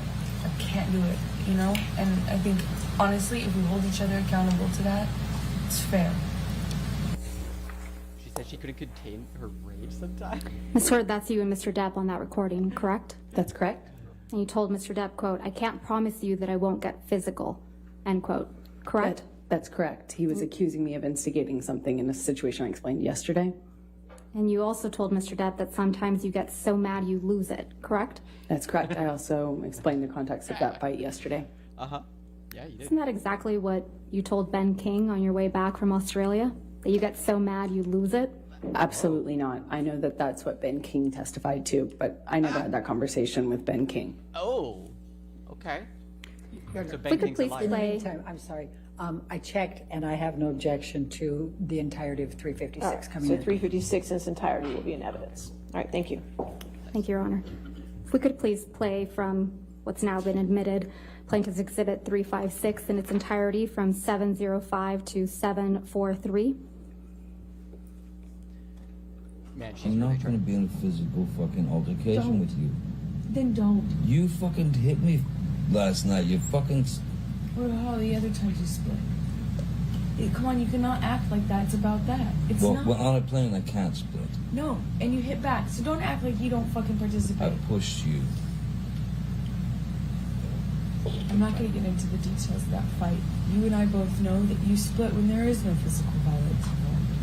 And that you do it like at the very beginning of fights these days. And if you split and you go into a different room and you don't actually leave that house, it does nothing but perpetuate the fight. And you don't actually do it respectfully. You don't. Whoa, there's a lot to unpack there because from what I remember, like Johnny's definitely did something not so good on the plane. Just there's a bunch of witnesses there, and he seemed like he was pushing her around, and that's deeply fucked up. But in the context, like this clip, she's like saying, you're not dealing with our disagreements maturely by leaving, and I get so pissed that you leave, I want to hurt you. Like, I don't get it. What's the angle? Ms. Hurd, is that you and Mr. Depp on this recording? Yes, it is.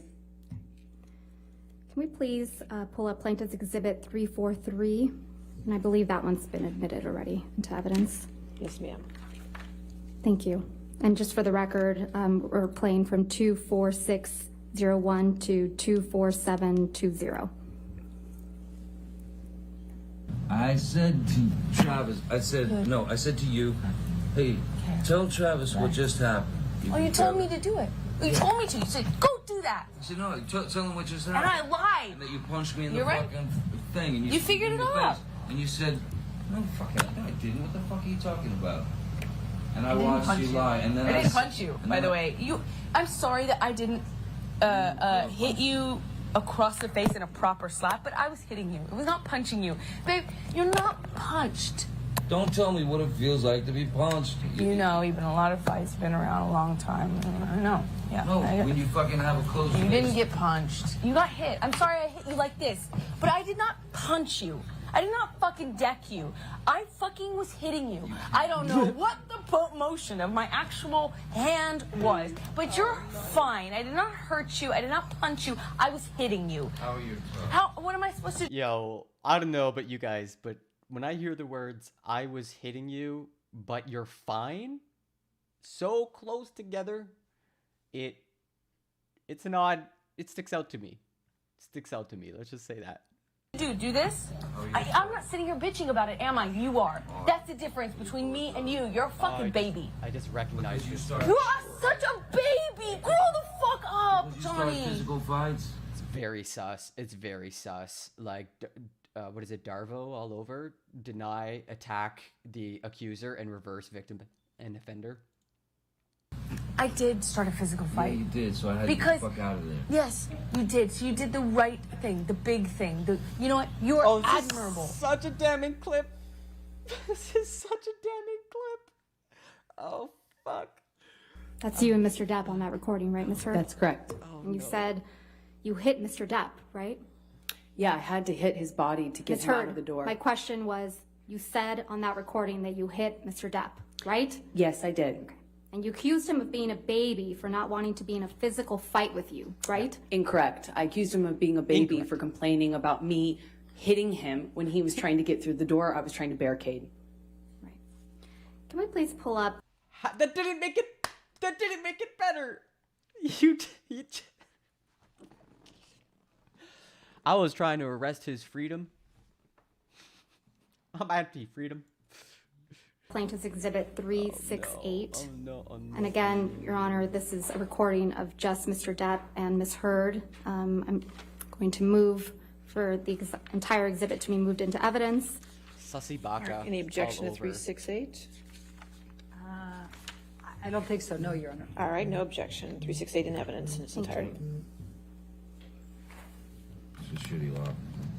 Anyway,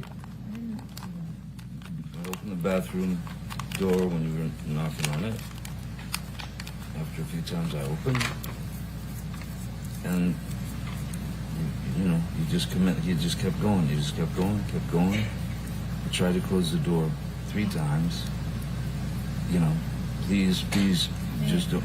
And then wait, and then I accidentally, I swear, when I was trying to close the door, I guess it scraped your toes.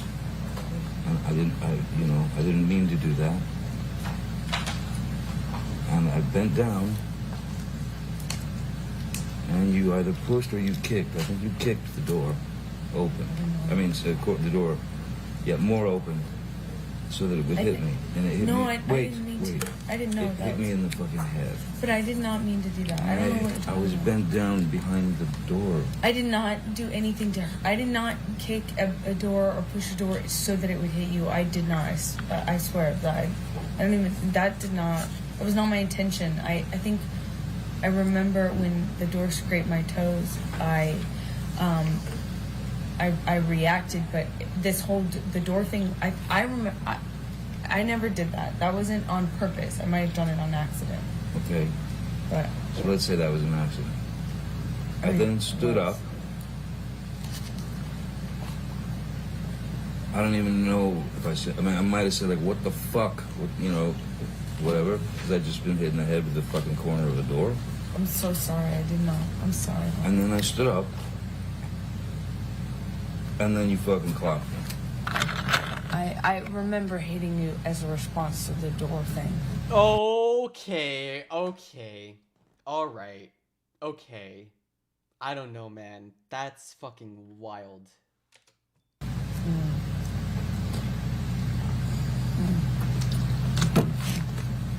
And I'm really sorry about hitting you with the door. That's bullshit. I can't buy it. Like, okay.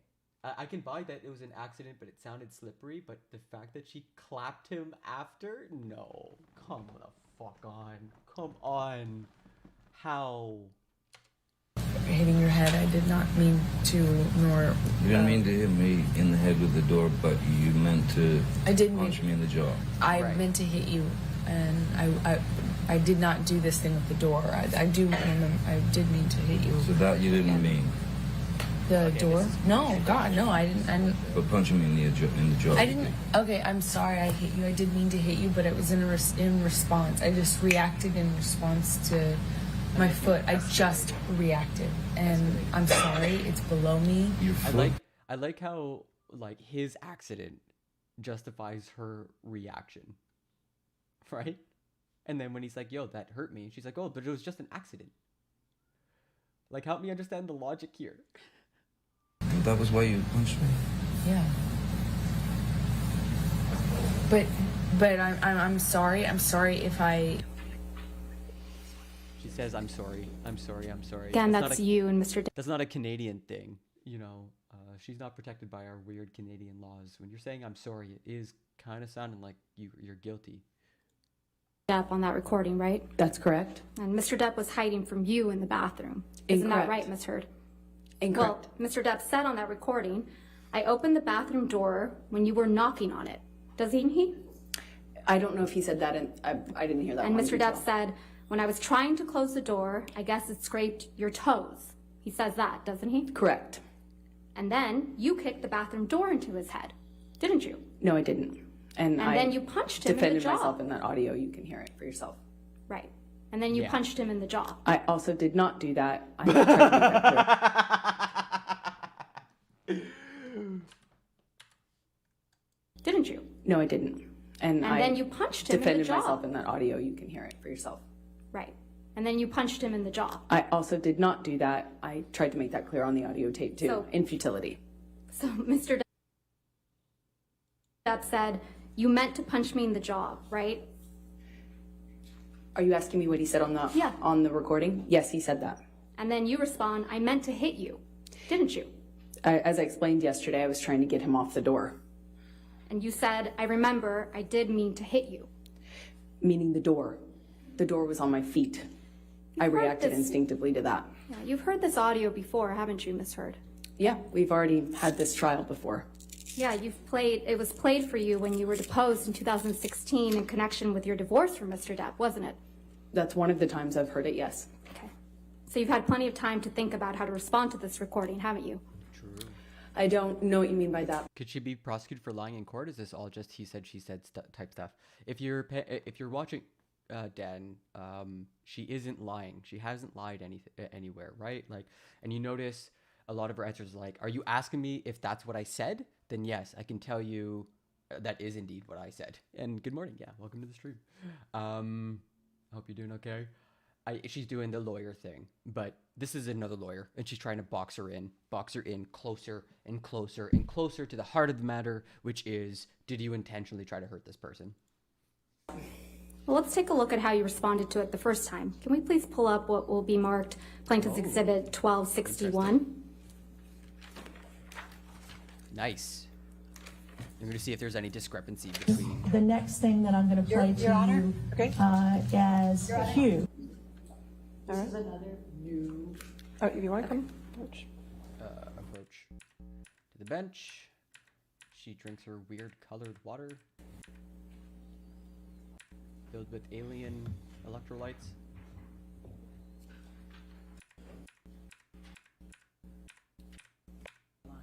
So, Your Honor, for reference, and I will provide a copy of the deposition, Ms. Heard's deposition in the divorce. It's page 372, lines starting at line 5 through 377, line 12. All right, I think. Okay. Okay, moving forward. So we're going to hear how she responded. Your Honor, to with the permission, may we please play? Absolutely. 372. Here we go.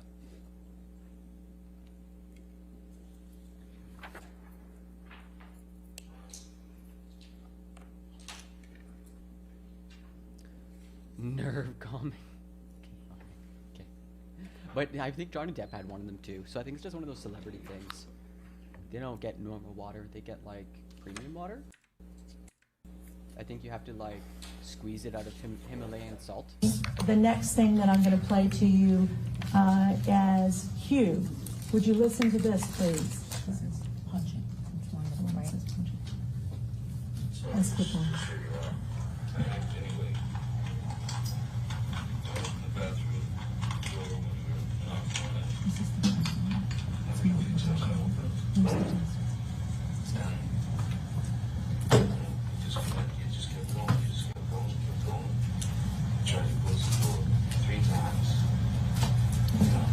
Your Honor?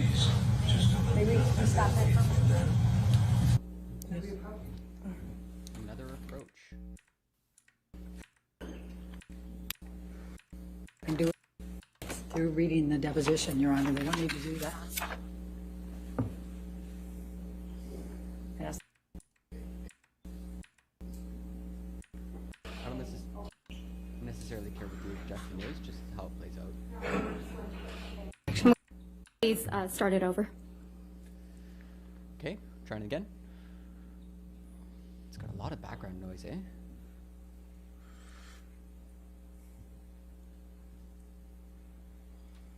The next thing that I'm going to play to you as Hugh. Would you listen to this, please? This is punching. That's one of the ones that says punching. Let's keep on. Anyway, the bathroom door knocked on it. Where's the desk? You just kept going. Tried to close the door 3 times.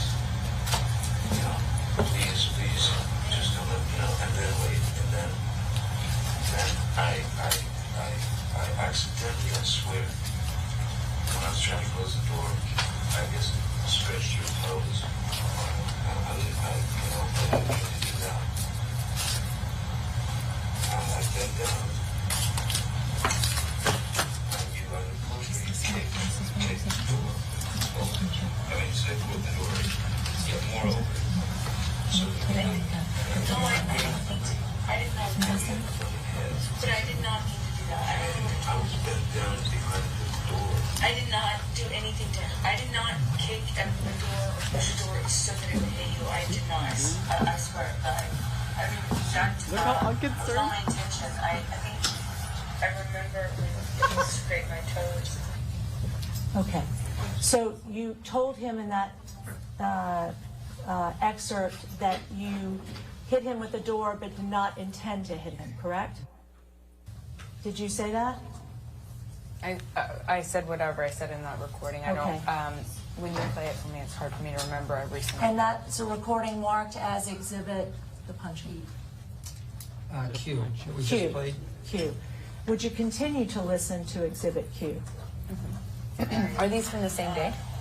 I reacted, but this whole the door thing, I remember. I never did that. That was on purpose. I was on an accident. Okay. Let's say that was an accident. I then stood up. I don't even know if I said, I might have said, like, what the fuck, you know, whatever. I just been hit in the head with the fucking corner of the door. I'm so sorry. I did not. I'm sorry. And then I stood up. And then you felt the fuck. I remember hitting you as a response to the door thing. That's exactly what I just told her. And I'm really sorry about hitting you with the door or hitting your head. I did not mean to, nor. You don't need to hit me in the head with the door, but you meant to punch me in the jaw. I meant to hit you, and I did not do this thing with the door. I do remember, I did mean to hit you. For that you didn't mean. The door? No, God, no, I'm But punching me in the jaw. Okay, I'm sorry. So on the tape, you tell Johnny Depp that you did mean to hit him. And it also misrepresents what actually happened, which is him trying to get into a room I'm trying to keep him out of. And then he runs the door over my toes, trying to get into the room. I tried to push him out of it, which is what the hit is referred to. And Johnny, whenever he was injured or touched, it always referred to it in these ways of punching or clocked or whatever. And whether you discussed it with him or not, the last thing you do in talking to him afterwards or trying to reconcile with him is to get into what the definition of those words mean to him. It's never. Holy shit, that's damning. Never even addressed it. If he was ever pushed, it was a cold. He called it a cold clock. I mean, it's just very dramatic. Isn't it true? Nice. That is not. You're smiling as that audio recording is being played in your deposition, aren't you, Ms. Heard? Not smiling because of the audio. I'm smiling because of what's happening around me. You even roll your eyes at one point, don't you? I was sitting opposite a whole table full of lawyers who were snickering, laughing, and rolling their eyes at me while I was talking. Ah. Is there something amusing about kicking a door into your husband's head? No, I was rolling my eyes and commenting on what I was experiencing at that time in recounting the story. Is there something amusing to you about punching your husband? Yeah, I mean, this is the part that I'm struggling with, is that, like, I don't want to go so far as being like, this is so, like, I can't really assess this person, but I am absolutely recognizing a lot of phrases used by, let's say, abusive individuals. I'm very familiar with some of these techniques, so I'm definitely alarm bells are going off for me. Definitely red flags. The minimization, the refusal to admit any responsibility for actions, the constant reframing that you are a victim. Is I don't know, man. I don't In the know. jaw? That is not what I was smiling about, and no, I do not think it's amusing. Ms. Heard, you testified yesterday that all you want to do is move on. Do you remember that testimony? Yes, I do. Yeah, your exact words were, quote, I just want him to leave me alone. I want to move on with my life, and he won't let me. Do you remember that? Yes, that is correct. But that's not true, is it, Ms. Heard? It is very true. Very true. You just haven't been able to move on with your life, have you? From Mr. Depp. I'm here, aren't I?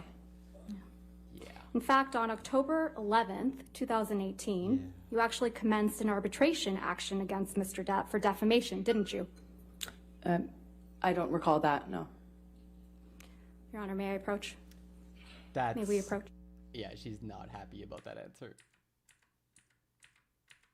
What do you mean you don't recall? Page of and Ms. Heard, if you could please read to yourself the first page of Exhibit 219. All right.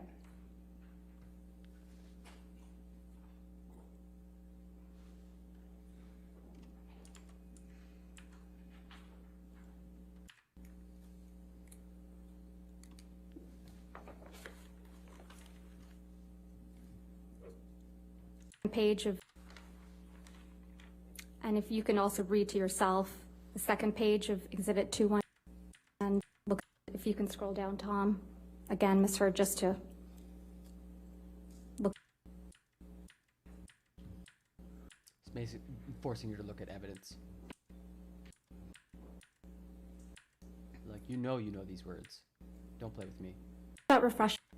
Does that refresh your memory? Yeah, exactly. Does that refresh your recollection, Ms. Heard, that you did, in fact, in October of 2018, 2 months before you published the op-ed in this case, that's the subject of this case, you initiated an arbitration against Mr. Depp for defamation? It's not my understanding I initiated an arbitration. It's my understanding that our lawyers sent a letter to his lawyers after he called me a liar again, effectively, in an interview. Right. And that's 2 months before your op-ed that was published in December of 2018, right? That is correct. And that's 6 months before Mr. Depp filed this case against you, correct? That's correct. So you fired the first shot, not Mr. Depp. I disagree. We sent a letter. Yeah, that's firing the first shot. Like, I mean, what do you want? Oh, geez, she is. Ms. Heard, isn't it true that you once filled out a customs form falsely so that you could get? May we approach? Okay. Ooh.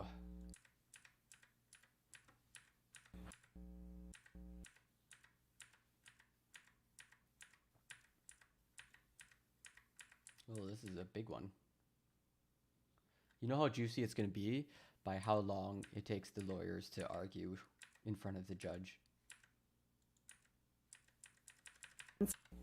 Ms. Heard, you testified yesterday that when you left the courthouse after obtaining the domestic violence restraining order against Mr. Depp, you walked out to, quote, a sea of paparazzi and cameras, right?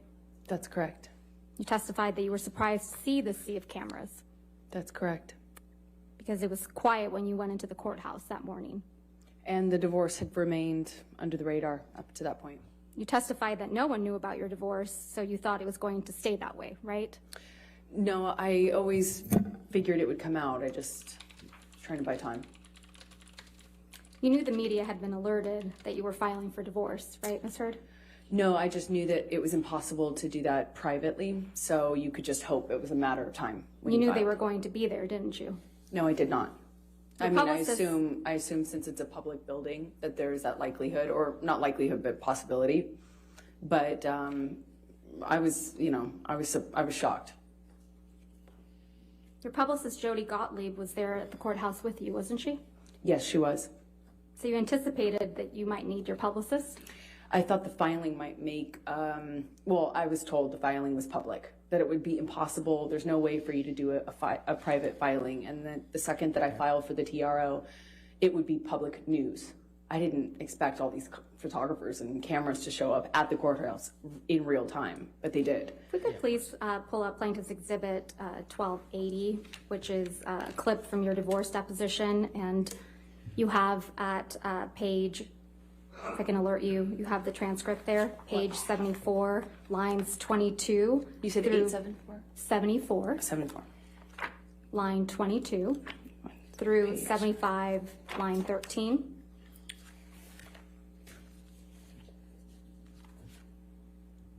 I'm sorry, just. We might have to catch up on this. I hate to say it, everybody, but I think this is the end of the stream. I gotta move on with my day. I gotta get stuff taken together. Today's gonna be a bit of a baby stream. Tomorrow is gonna be a lot more fun.